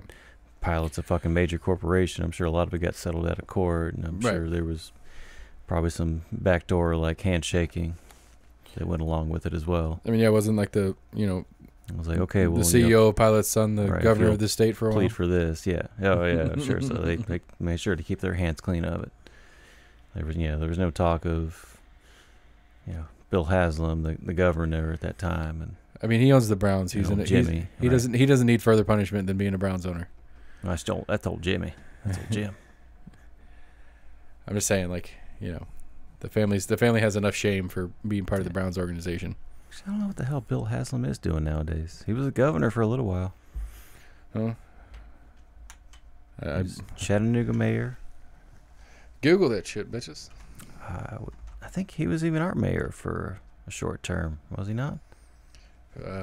Bill Haslam, former governor of Tennessee. I'm pretty sure he was mayor of Chattanooga at least. Here's how the wiki article starts. William Edward Haslam is an American billionaire, businessman, and politician. I wonder how many profiles start that way. Probably not. There's not that many billionaires out there. I mean, but I'm sure there's enough that are millionaire politicians. Millionaire and politician. I would like to see that. He has 3 kids. His net worth, he's barely a billionaire. 1.8 billion ain't that much. That's bullshit. That's his own personal wealth. Or at least if they can attribute to him. Right, his net worth is 1.8 billion. He went to. He was born in Knoxville, graduated from Emory in Atlanta. His father Jim was the founder of Pilot Corp. Haslam rose to president. And his brother Jimmy became the company's CEO. Haslam left Pilot in '99 and was the CEO of an e-commerce. It was a division of Saks Fifth Avenue. Good for him. He is co-owner of the minor league baseball team, the Smokies. I didn't know that. Again, I was talking again about the stadium. Yeah, we talked. Me and Matthew Park talked about that too, and I'll go into that. Is that, Boyd, right? Randy Boyd. Randy Boyd, yeah. I mean, my argument is like I don't see why we need to spend money because they want to be here. They want to be here. Is the impression that I get. Why? Why do they want to be in Knoxville? Yeah. Because they are here. This is their hometown. They want their hometown to have their fucking baseball team in it. Who?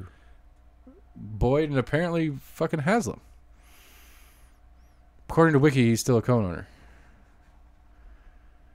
They want the team to be here. Do they not have limos that they can take a fucking 45-minute ride up the road to a stadium that's established that's actually not bad?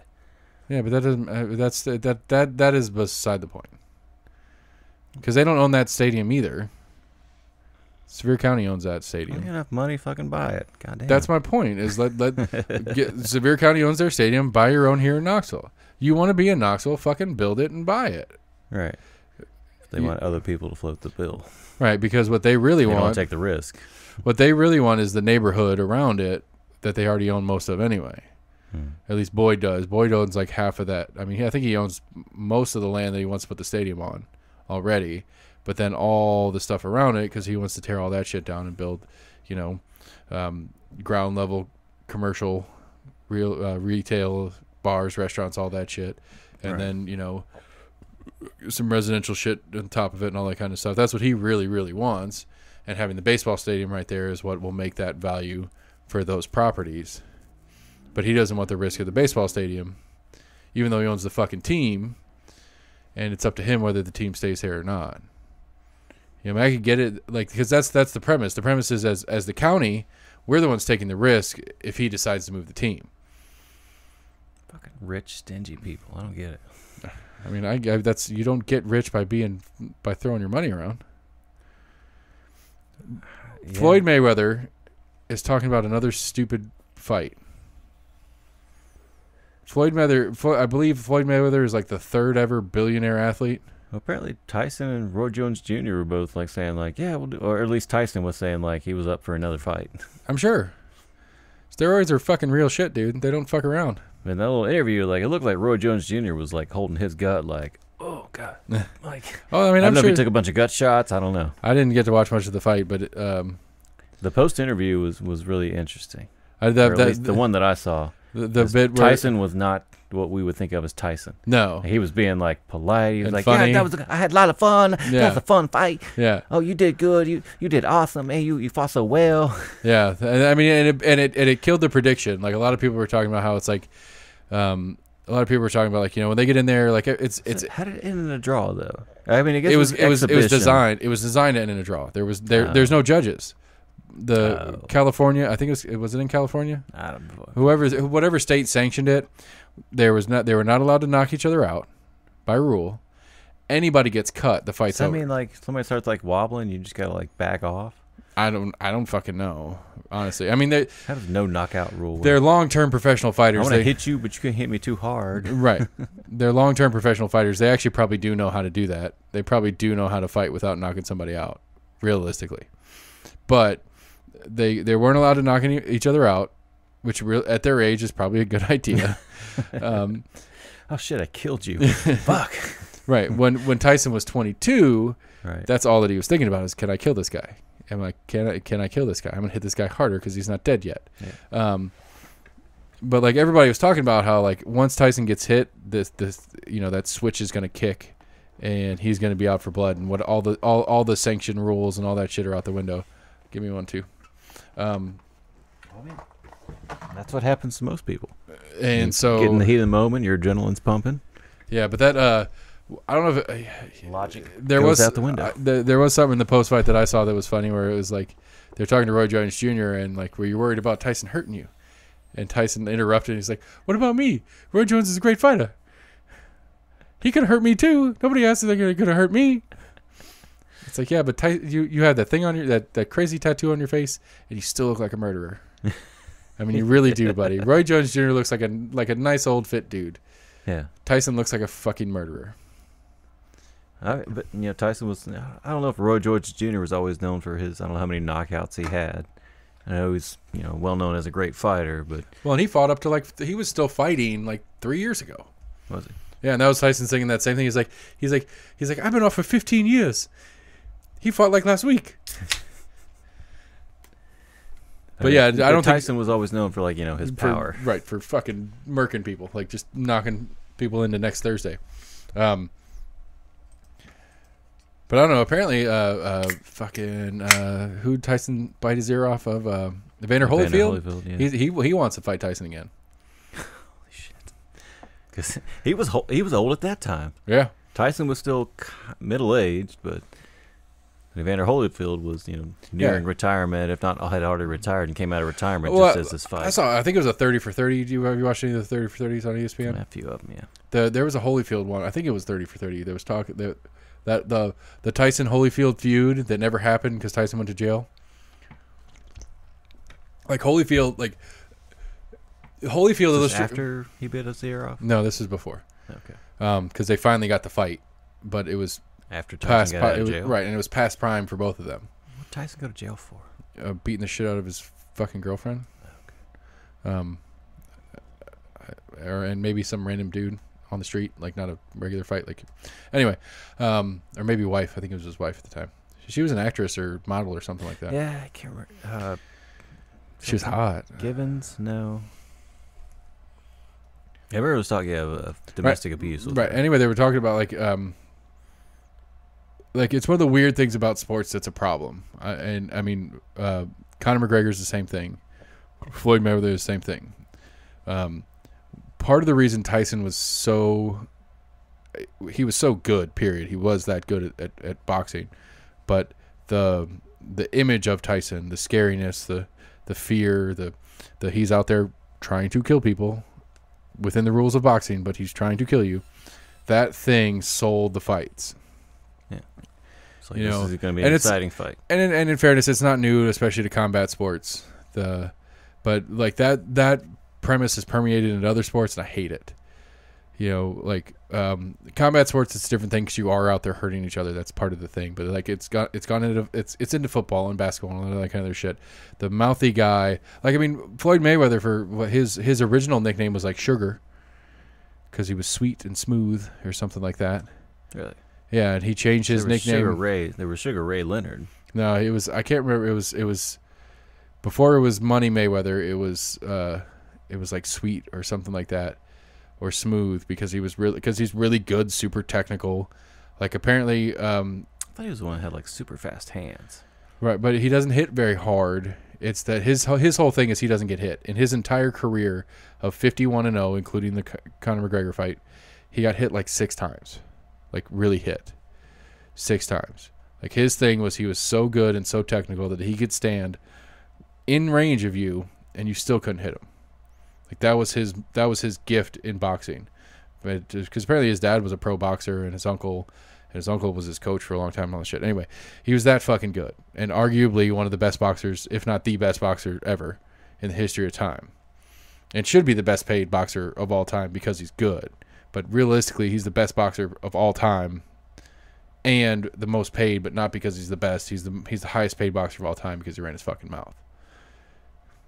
Because he goes out there and spends those millions of dollars he makes, and then makes videos of how much money he has, and walks into his garage with his 50 McLarens and shit, and goes, "This is for kicking that other guy's ass." He made his money. He made his money because you and I, watching the fights, paid to see him lose, and never got it. I'm not include me in that. I'm you and I as people, not you and I as Okay. individual. You plural. Gotcha.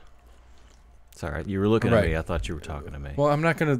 I can't. When am I supposed to look at it when I'm talking to the listener? Was it the other 50 Let me look at the microphone. But we as humanity paid to see him lose and never got our wish. But we paid to see him lose because he ran his mouth. And the question is whether he's really like that or not, which I don't think he is, because that's not how he started his career. He figured it out. Same thing with Conor McGregor. I don't think Conor McGregor is the boisterous asshole that he puts himself off to be. Yeah, most people realize if you want to get paid, you want to increase your pay. Right, and I hate that. It sucks. You want to increase the hype. It sucks, but I hate it, but I fall victim to it too. Right. Like Max and I went somewhere. Max's friend who took the top off the camper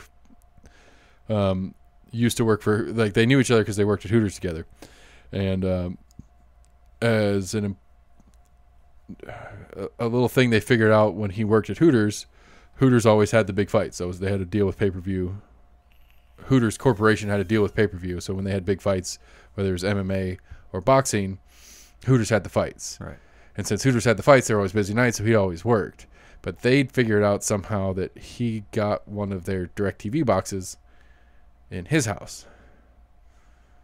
So his house had the fights on too through the Hooters line. And so very often at his house, people would be hanging out while he was at work, working for a fight, watching the fights.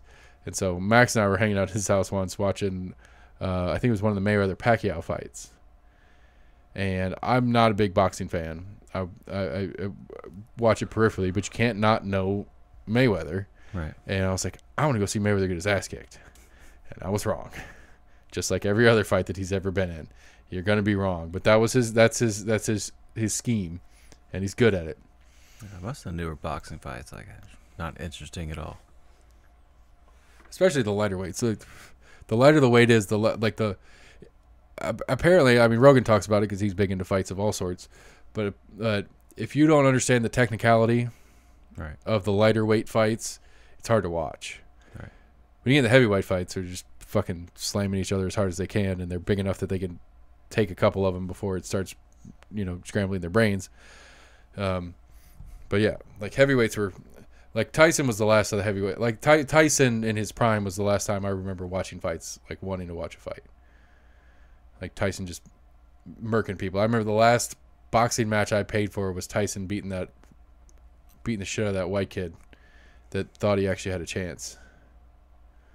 It was pre the Holyfield fights. It was after the rails came off of the Tyson personal life. Yeah. But I think before he was in jail, or right after his first stint in jail. I don't remember exactly what it was. I think his wife was Robin Givens. Google. Knew it was going to come to me. I'm sorry. According to AC, hey, Al Gore. Who was Iron, because I'm feeling ducky, Mike. Yeah, I type in, like, who was, like, just Google Mike Tyson. Robin Givens. They were married from 88 to 89. Boom, I knew He also was married to... I knew it was in my head. Monica Turner from 97 to 03, and Lakeia, pardon if I mispronounce it, Lakeia Spicer, married in 2009, so he's still married. Good for you, Mike. Get you some. Hell yeah. Oh, shit. That reminds me. Rogan was... toot my horn there for a Rogan second. Rogan had Tyson on a couple times in the last year and a half or so, and Tyson was one of his first guests in the news in the temporary news studio in Texas, and he was I don't remember who he was talking to this week when I was listening to it. He's like the reason the desk is this big is because Mike Tyson was here. And the guy's like, what? And he's like, yeah, originally I was thinking about putting a smaller desk in, and Tyson was here, and he was amped up, and he was excited. He was talking about the fight with Roy Jones Jr. and all this stuff, and just like the intensity of him, like he was, the intensity was so strong that across this table, I was scared. And so I was originally going to do a smaller table in the new studio, but I kept it this big. I think Rogan could take him. I don't know. I think like MMA rules, Rogan could fucking take it. I think. You ever seen the videos of Rogan? Yeah. Apparently, he was. He has the hardest kick ever registered on some game, like bag kicking. That was thing. about to say. Like I saw some weird little thing. There was like some big MMA star, and it was Rogan like showing him like how he did like a spin kick or whatever. Yeah, heel kick. I think is what it is. It's like fuck. It's a French name. Pierre. Saint Pierre. Yeah, Georges Saint Pierre. Because apparently, like Rogan told that story. It's pretty interesting. Because like one of Pierre's coaches, Saint Pierre's coaches, was talking to Rogan after Rogan was commentating a fight, but it wasn't one of Saint Pierre's fights. He was just there watching the fights or whatever. Yeah. And he was talking to him, and he's like, "I need Saint Pierre to get better at this kick. I need to find somebody to help me teach him that kick." And Rogan's like, "I'm pretty good at that kick." And he's like, I don't know if he knew that and he was trying to get me to say it, or if he was just legitimately asking me if I knew anybody. But so yeah, apparently he like was not on the team by any means, but like did some sessions with Georges St. Pierre or whatever, teach him. I might be misremembering it exactly, but I know he did. He told that story about how like the way the guy asked him, he's like, he wasn't sure if he knew the answer before he asked me, and like I wanted to be humble and suggest somebody I knew because there are other people I know that are pretty good at it too, but it's like I'm pretty fucking good at that kick. So, but I don't know. I would say it wasn't like a promotional video, but it was some kind of video that was kind of interviewing either Joe Rogan or the other guy, or some kind of news crew or film crew kind of following around one of like the main stars. But yet it was showing Joe Rogan like hitting a fucking heavy bag, and I was just like, holy fuck. Yeah. And even like, the big MMA star, probably had a fucking belt at the time. It might have been Georges St. Pierre. And I was just like, even he was like, holy shit, like, it was a hell of a fucking kick. Yeah. Yeah, but I mean, like, again. You might have killed somebody doing that. Right. But, and in fairness to your hypothetical, if Tyson and Rogan fought. Yeah. Yeah, there's probably at least a 10-year difference between the two of them in age. No, Tyson's 54, Rogan's like 51. Really? Okay. Yeah. If Rogan could land the kick, yeah, fine. Rogan wins. But Tyson's fast as fuck. And while he doesn't know kicking distance like he knows punching distance because he's a boxer, not a kickboxer or MMA fighter, Tyson lands one punch, it's over. Period. And it's a lot easier to land a punch. So I think it would depend on than that spinning rules. heel kick. And that was the big thing between was it Conor McGregor and whoever he fought. Like right, in a boxing McGregor would have match. beat the fucking tar out of Mayweather if they were MMA rules.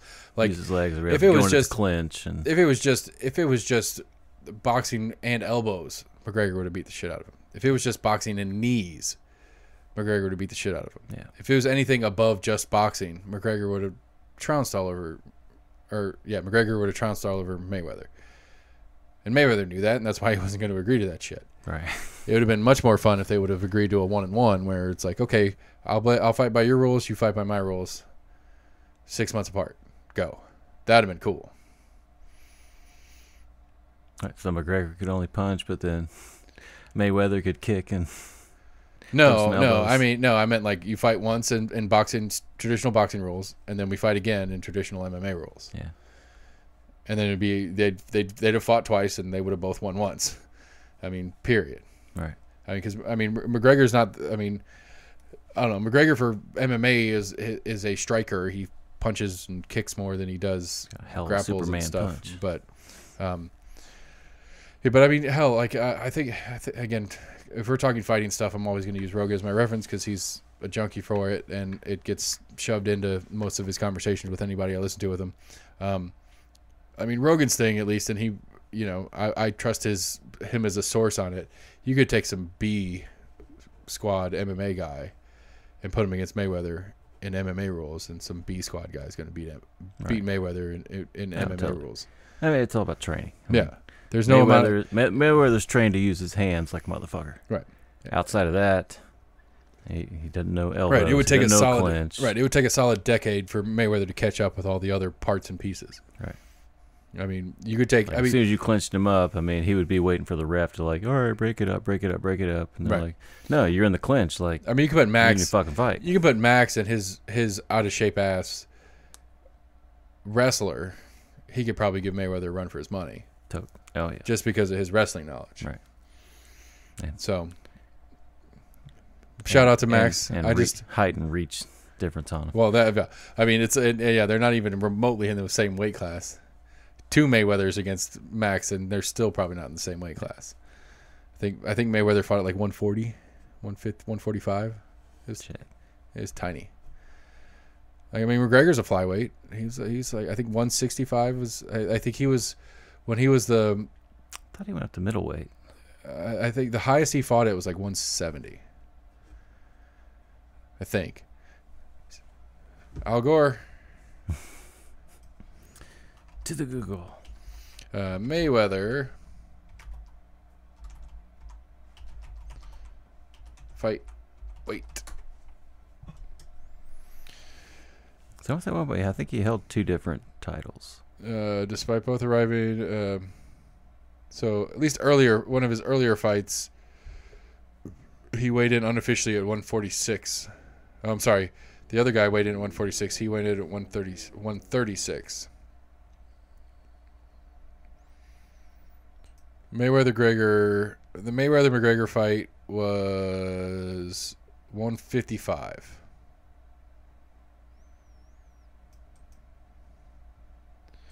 So, 155 pounds. Jesus, that'd be weird. Like that freaks me out. That's one of those things that's I've always taken for granted that I'm bigger than most It's people. all muscle, and muscle weighs more than fat. Right. But then they're right. But I mean, McGregor's a little dude, like realistically. How tall is he? Fuck, I don't know. It's right there. It should be on the right. That's Mayweather. Mayweather is You Google 5'8". Conor McGregor and No, I googled Mayweather. oh, why the fuck did you Google Mayweather? We were asking about Well, they fought at 155. Okay. It has him listed at 151 on his official stat sheet. 5'8", 151. I mean, that's a small dude. What are you? I'm about 150, 5'10". Right. Saying I'm not little. I'm 6'2", 250. I'm a big dude. I think I could take you in a fight. I don't think I could take Max in a fight. I could outrun him though. No shit. I could take you. All right, guys, tune in for It's in. episode 101. Episode 100 is already reserved for a stupid verbal argument. Episode 101. Did we already cordon that one off? Yeah, 100 is the entertainment argument. Oh shit. And I honestly have no desire to do it. Long-standing. I don't. It's so stupid. I mean, it's realistically, it's me being. We're up to 40. Yeah. I don't know how many. That's, I mean, we do one a week. that would take over a year. Yeah. Right. We do one a week. Besides the sub shows. No, the sub shows we don't count they don't count on these episodes. Okay. We have done. This is our 38th official episode. Okay. Any of the interviews are a bonus series, and we're on like number 28 or 29 of those, and then we have full bonus episodes where we've had like 5 of those, like our election special. That was a full bonus. Like that doesn't count. That didn't count on the 30s. So yeah, 60 weeks, people. You're waiting 60 weeks for the entertainment argument, and we're gonna tease it till then, and it's gonna be very, very disappointing when it gets there. Just trying to think if there's any other crazy shit that went on in the news recently. Apparently, Kyle Ward appointed his top donor's wife to some position. Curious what that's about. I don't know. Like, She the trash queen now. I don't know. I mean, it's fucking like I get it. Like I could see it optically as a problem. This is let me. The county is okay. So one of the cool things Matthew Park was talking about, which you guys should all check out, is at least for the city's sake, at least I can't. He mentioned in the show. We'll have to go back and find it, but there is a inside the City of Knoxville website, there is a place where it lists all the different boards and committees and all the different shit that the city orchestrates, or whatever you want to call it. And if there's ever a vacancy, it's listed. And so if the city parks have a vacancy for somebody, they'll list it there. And it may be a volunteer position, it may be a paid position, it depends what it is, and then you can go apply through that. The county does one as well, but apparently it's not as well kept up with. But Kyle Ward, each district appoints members of various boards and commissions, then the commission votes on them. Back in September, there was an item on the consent agenda to fill a 4th district vacancy for the Library Advisory Board. And Kyle's suggested appointment was the wife of a prominent developer, and the developer was his biggest campaign donor. Now, the question to me... The optics of it sound fishy. Right. The optics sound terrible. Question 1. Is the Knox County Libraries Advisory Board a paid position? I don't know. Question 2. Did anybody ask for the job? Was she a librarian? Because I think there's an actual degree in, I don't know what you Yeah, have there's to library get. sciences. Right. Yeah. But that's what I'm saying. Like, did anybody ask for the job? Was it literally like, hey, Kyle, we need somebody to fill this job. Find somebody. Yeah. And he's like, oh, here's somebody who might be interested. Like, you or Ethel, and Ethel's ready to retire. Right. That's what I'm saying. Like, the optics look very, I mean, the straight optics, if we're going to just go the most generic, like, I know nothing about anything. The top donor's wife gets an appointment by the elected official that the donor donated to. Right. That looks shitty.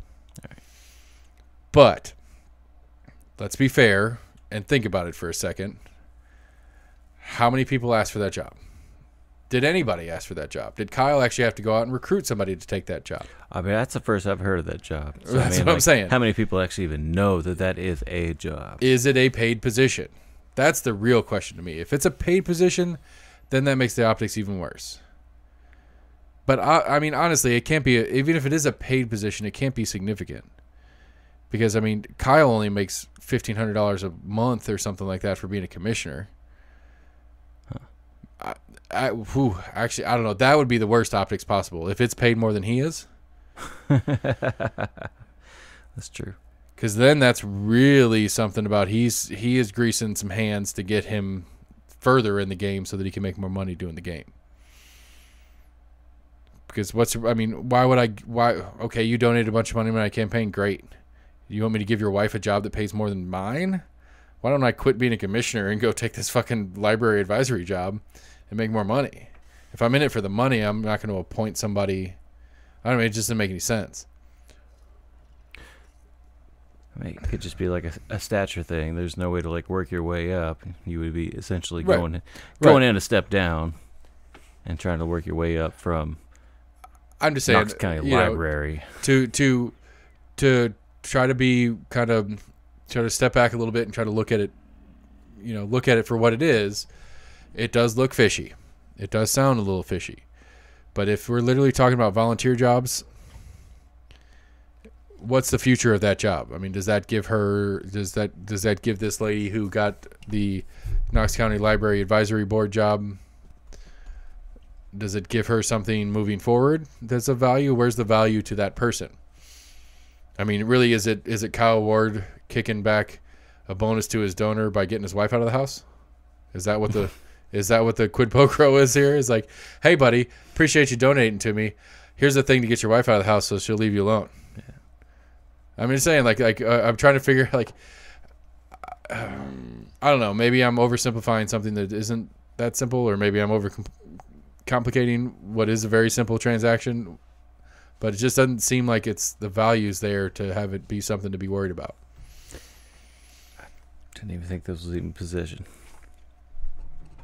I mean, that's one of the things that I'm like, the complexity of the systems get. I mean, I would assume that position that would be appointed from the Knox County Public Library if it's a county position. Well, but it's got to be appointed. I think one of the especially if it's a paid county position, I don't think you can just at least an advisory or some sort of leadership position, I don't think you can just get hired for it. I think you've got to be appointed or voted upon by the commission.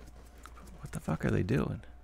I don't know. Again, that goes into like, I don't know. Maybe I'm overanalyzing the statement as I read it, that there's some sort of malice. Like I feel like there's some malice in the way it was told to me, that there's something wrong with this happening. Yeah.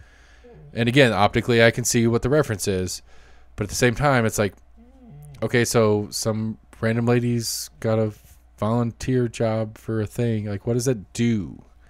Like, is there some status that goes along with that I don't understand? Maybe. Because someone gets to decide like what the banned books are and what banned books are allowed. In the Knox County are we still Public banning Library books? Is that a system. thing that we do as Americans? Yeah. What's the most recent banned book? Most recent, I have no idea. I mean, they've released some, because there was some of that were for years. They were what some people would consider classics, that for years were considered banned books for one reason or another. Catcher in the Rye, because everybody that reads Catcher in the Rye assassinates somebody. Yeah, I can't remember. I'm fuzzy on like some of the what are quote unquote classics. That, Right. that There's a list that I had and I've lost it. I want to say like A Brave New World may have been, just because. Oh, that book's great. That's one of my favorites. It's just like, a weird thing about, these like teenagers or whatever having total Soma. anarchy and all that shit. Soma. There's also, books that No, that's not Brave had New no World. real You're contra- talking about Lord of the Flies. Lord of the Flies. Okay. Yeah, that's the kids on the desert island book. And I don't know for a fact that was actually a banned book, but Brave New World's a great book. 1984 is a great book. We're living in it right now. We are. This double talk shit and this constant gaslighting, forever wars. I mean, I need to reread it. I haven't read it in like 10 years. I need to reread it. But there's my recollection of it. We are in the fucking middle of it. There's always a reason to be in war. There's always the enemy. Great. Which one? The one with was it Willem Dafoe? The cartoon. Oh, Which one was Willem Dafoe in? I don't think it was Willem Dafoe, but there's a guy that looked kind of like Willem Dafoe. It's like an English dude. Anyway, there's a live action one. It was hard to watch. Never saw that. The best live action 1984 was that Apple commercial. No, not of what you speak. There's a Super Bowl Apple commercial for the Macintosh. The lady runs in the room and she throws a fucking hammer through the computer screen. Macintosh. It was a big fucking deal. Anyway, No recollection. 1984's. We're living in 1984 right now. Fahrenheit 9/11. Fahrenheit 451. What it is, yeah. Fahrenheit, yeah. Yeah, that's on my list. Like I feel like I need to read that. Fahrenheit 9/11 was... Slaughterhouse 5. I haven't read that one yet. Everybody says that's a classic. I haven't read it. I've tried to read Catch-22 7 different times. I cannot read that book. So, you know what? Everybody knows what a Catch-22 is. It's a lose-lose, win-win, whatever.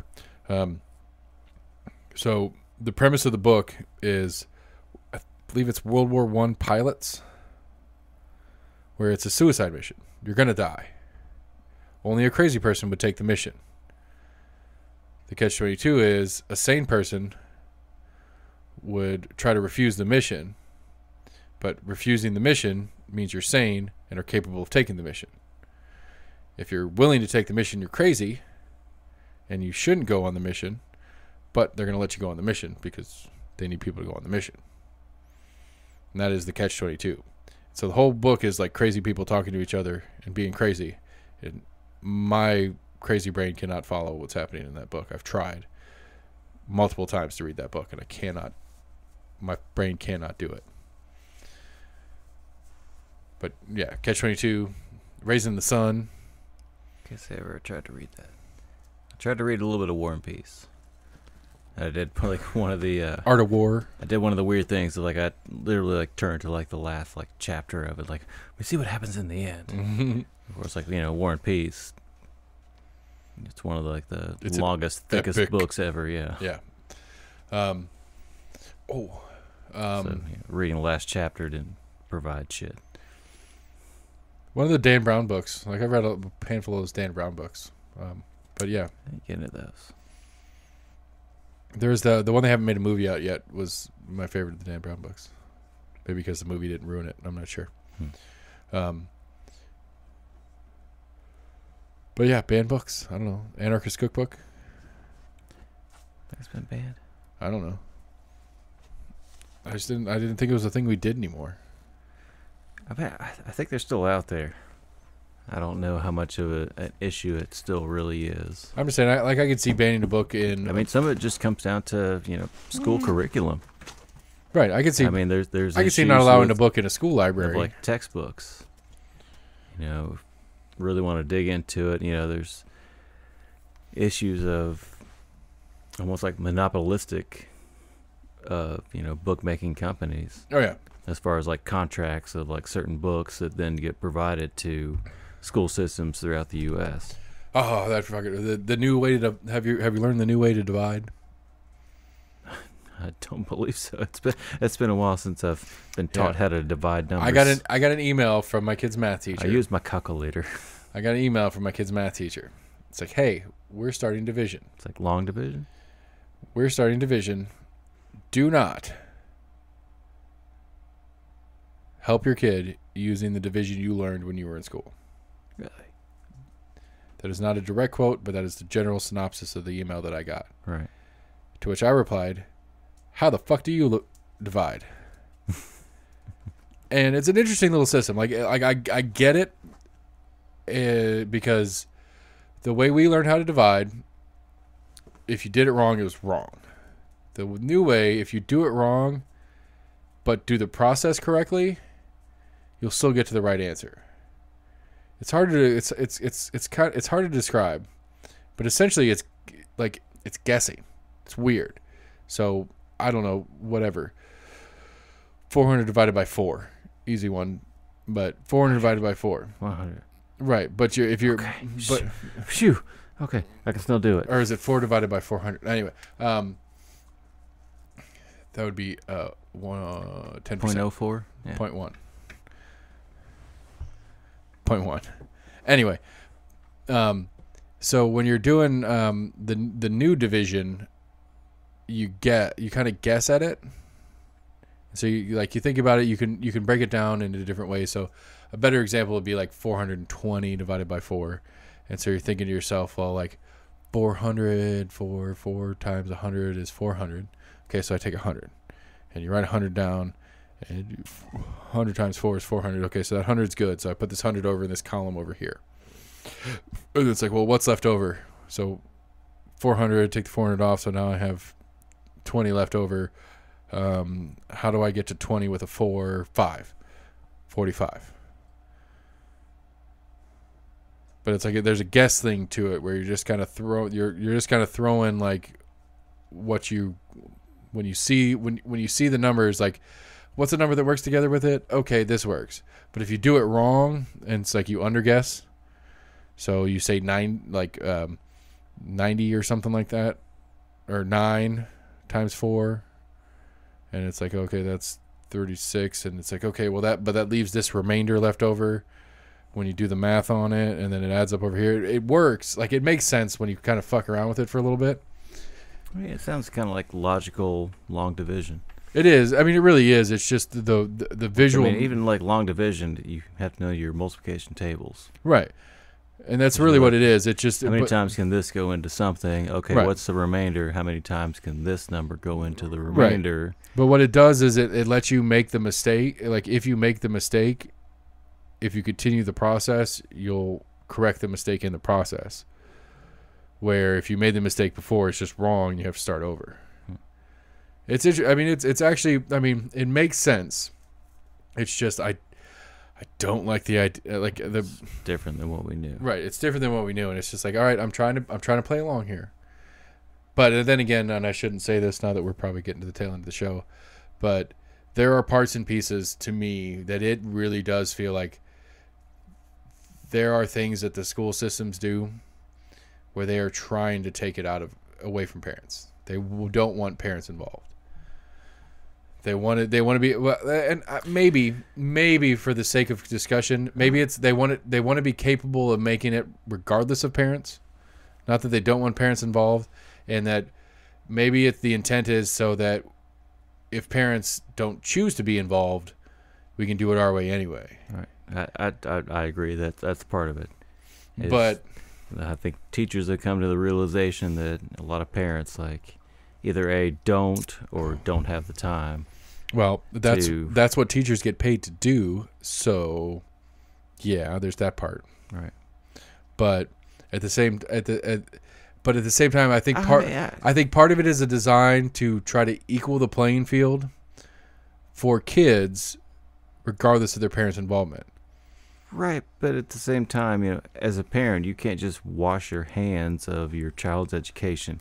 I agree. I'm sorry. No, the better you didn't learn that in school. Well, you better try better tomorrow. The flip side of it though is that right. You're going to punish a kid whose parents want to help. Right.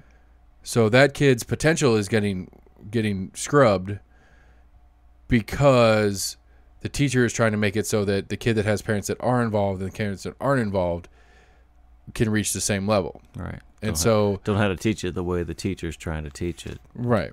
And so and handicap's not the best word, but handicap's the first word that's coming to mind. It's handicapping kids that have parents that care, to make sure that kids that have parents that don't care can keep up.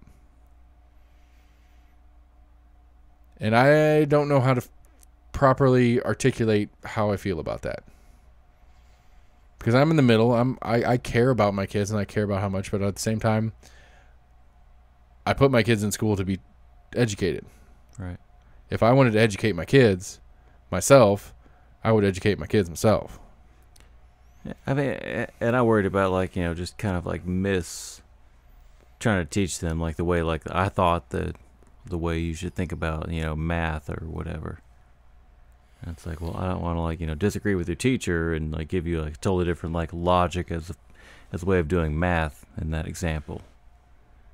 It's well, this is the way I was taught, and this way it made sense to me. Right. And it's that's not the way we're being taught. Right. To do long division math or whatever. Math is especially frustrating because who gives a fuck? You got the answer.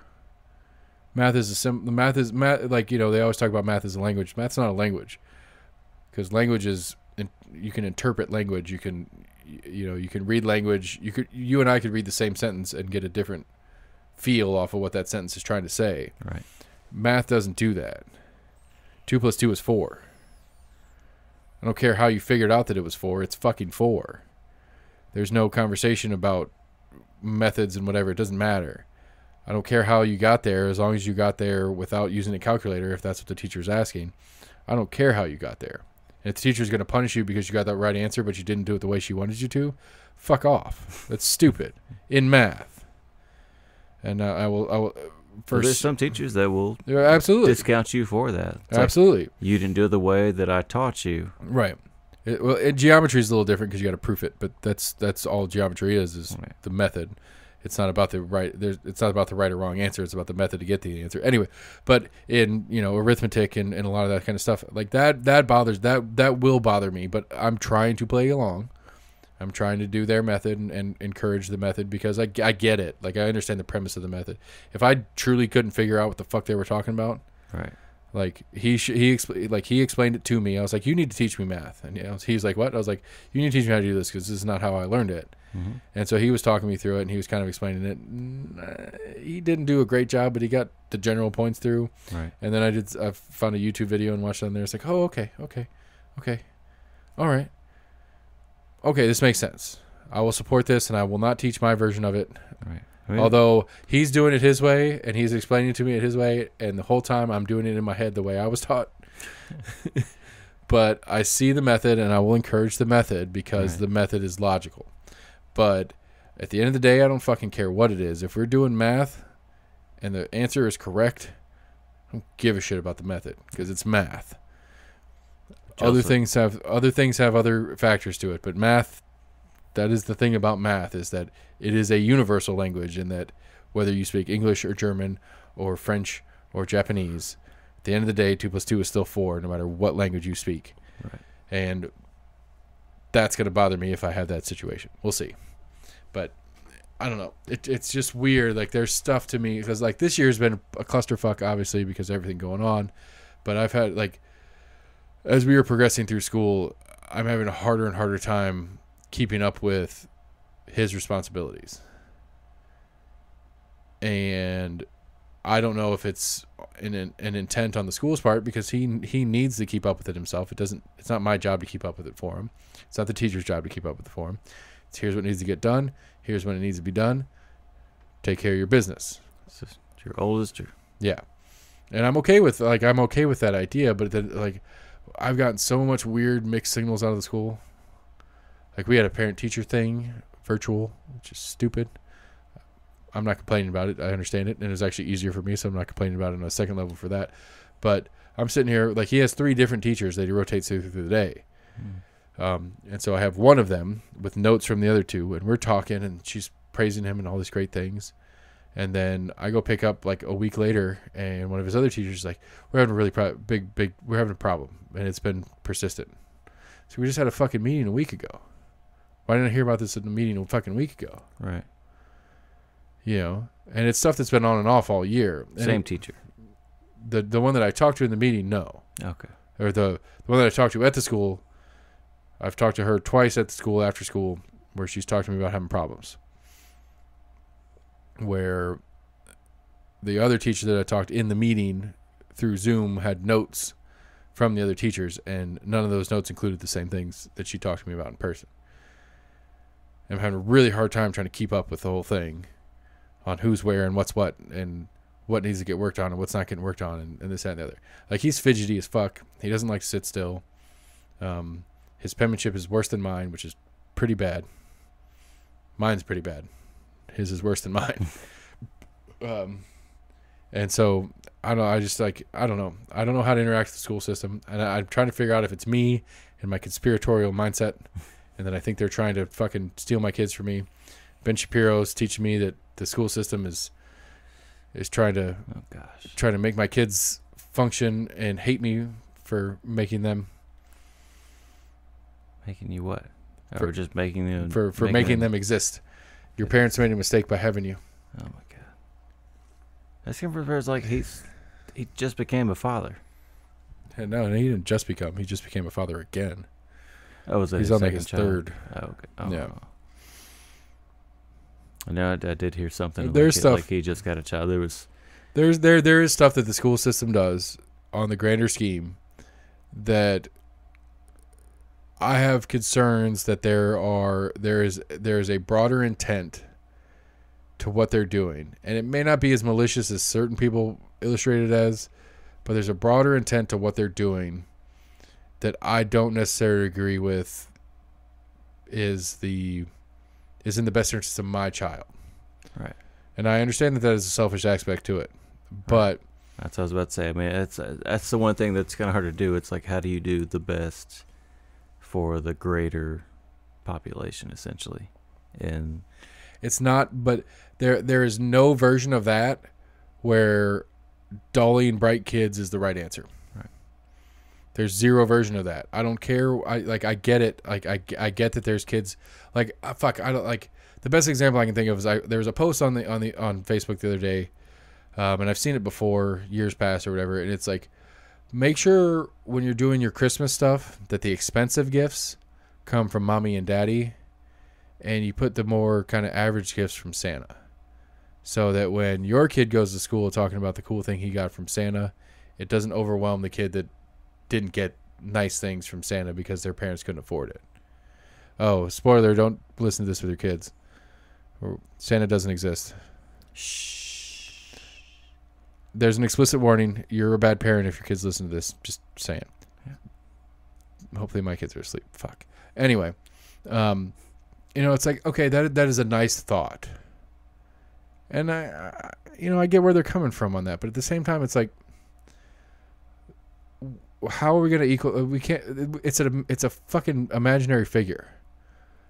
Yeah, it's kind of weird. We've all been raised in different versions of how Santa exists anyway.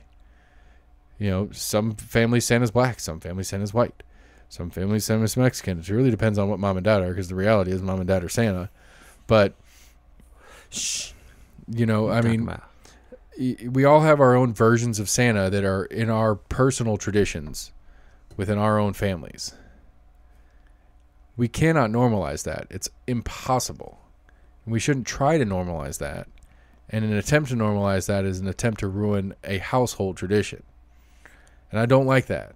I'm allowed to have my own household traditions. I'm allowed to do my Santa, my mom and dad, my combination of how I give gifts to my kids the way I fucking want to. And I get the sentiment that this person's trying to put out. But at the same time, it's like, this is my fucking house. And that sucks for that kid and his shitty version of Santa. I'm sorry. I don't disagree with the idea of saying that. It is kind of weird that they said that. I almost want to say that's almost like a semi-higher level thinking that most people wouldn't even think about to try to make it easier upon like the general class. Well, but yeah, realistically, classroom. If that kid, the poor household kid that got shitty gifts from Santa, right? If that kid can really rationalize what's going on, maybe that's part of it. I mean, with everything going on, like, you know, tighter budgets, they're like, hey, and maybe it's the teachers trying to make it a little bit easier on them, of trying to be like, well, how come Billy got something for Christmas? Because Santa likes him more. Fuck off. I don't know. I'm just saying.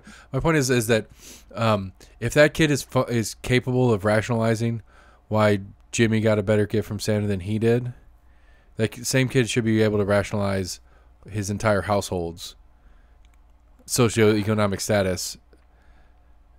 That's what you're saying. I mean, but that's what you're saying. You're saying that that's not what I'm saying. That's not you're saying, but that's what this person is saying. Is that person is saying that the child is capable of understanding the socioeconomic rationale of Santa Claus for his home. And if they're capable of understanding that, they're capable of understanding that's not the way they're home. thinking about that. They're not thinking about the socioeconomic status. They were thinking about it in the aspect of how well they've done in comparison to the way Santa Claus sees them. Well, yeah. Life sucks, kid. Get over it. I don't know. I don't know. Like like I said, I'm not trying to disparage the premise. I get what the person was after with the statement. But at the same time, it's like, I mean, I hated it as a parent. I'm like, when the fuck can we like start letting the kids know like we were the ones doing that shit? Yeah. It's like, why am I giving that fat fuck that doesn't exist credit? Right.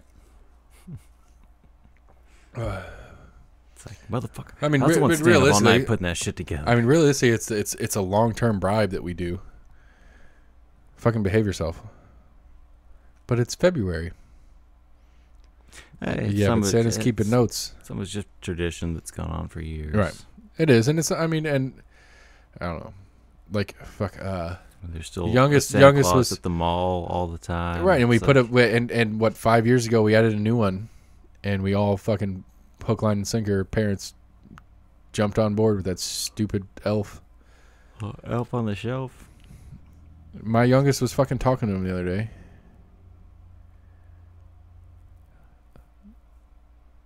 I think I came up with some pretty cool ideas as far as like hiding the.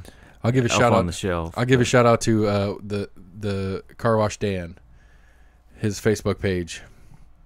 Not all of them are his, but he has found a litany of great pictures of people doing very terrible Elf on the Shelves. It's a good. I wouldn't say he's not a great follow as a person in general, but his Elf on the Shelf is a good follow. I've seen a few of like mock Elf on the Shelf ones.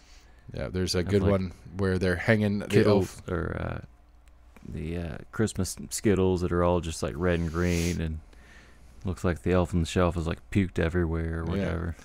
There's one just because I'm a Star Wars dork. There's a good one where it's elf hanging from his feet above a gas stovetop, and it's all sorts of Star Wars figures holding them ransom. Yeah, it's a good one.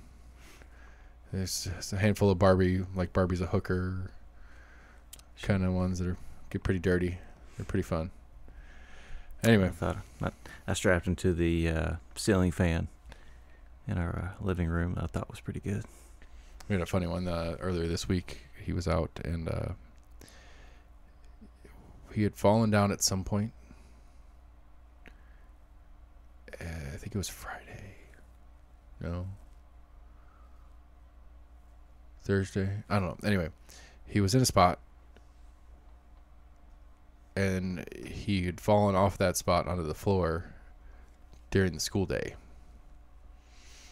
And one of the kids went to a friend's house after school. The other one came home and ended up going to run errands with mom. He's only supposed to move at nighttime. I know. That was the thing. It's not at nighttime. It's just when nobody's around. Gotcha. And so he had run errands with mom, and I'd come home for a minute before I went and picked up the other one from the friend's house after school and moved him back to where he was. And he's like, hey, he's back where he was. And I was like, yeah, remember when you were out running errands with mom? He's like, yeah. I was like, well, I was out still at work. And so nobody was home, so he went back to where he was. You added a whole extra day of movement. Well, also, gravity's a thing. Sorry, kid. He hit in a bad spot where he fell out. He couldn't move to stop himself from falling. So, in conclusion, Elf on a Shelf. Moore's Act is a piece of shit that won't get passed. Kyle Ward appointed a lady to hang out at the library, and that's a problem. Maybe. I don't know. What else? So, give me the cliff notes of what we just did. We are living in 1984. That's really the fucking cliff notes. Went through a bunch of shit. I've got it. Do you want to borrow it? I believe we did record this, yes. No, I said I've got the book 1984. Do you want to borrow it? Oh, well, no, thank you. Oh, shit. No, I didn't hit record. We got to do it again. Okay. Dun dun dun dun dun dun dun dun. Oh, shit. Fucked it up. All right, guys. Welcome to episode 38. Here we go. We just did 2.5 hours, and I never hit record, so we're starting over. So it's going to be a fun night. We were almost agreement at gmail.com. Facebook, Twitter, YouTube. Check us out. Hit us up. Tell us stories about your favorite people. Like I said, I've got the Battle of the Party Chairs 2 coming up next week. My intent is not to be friendly. My intent is not to be not friendly either.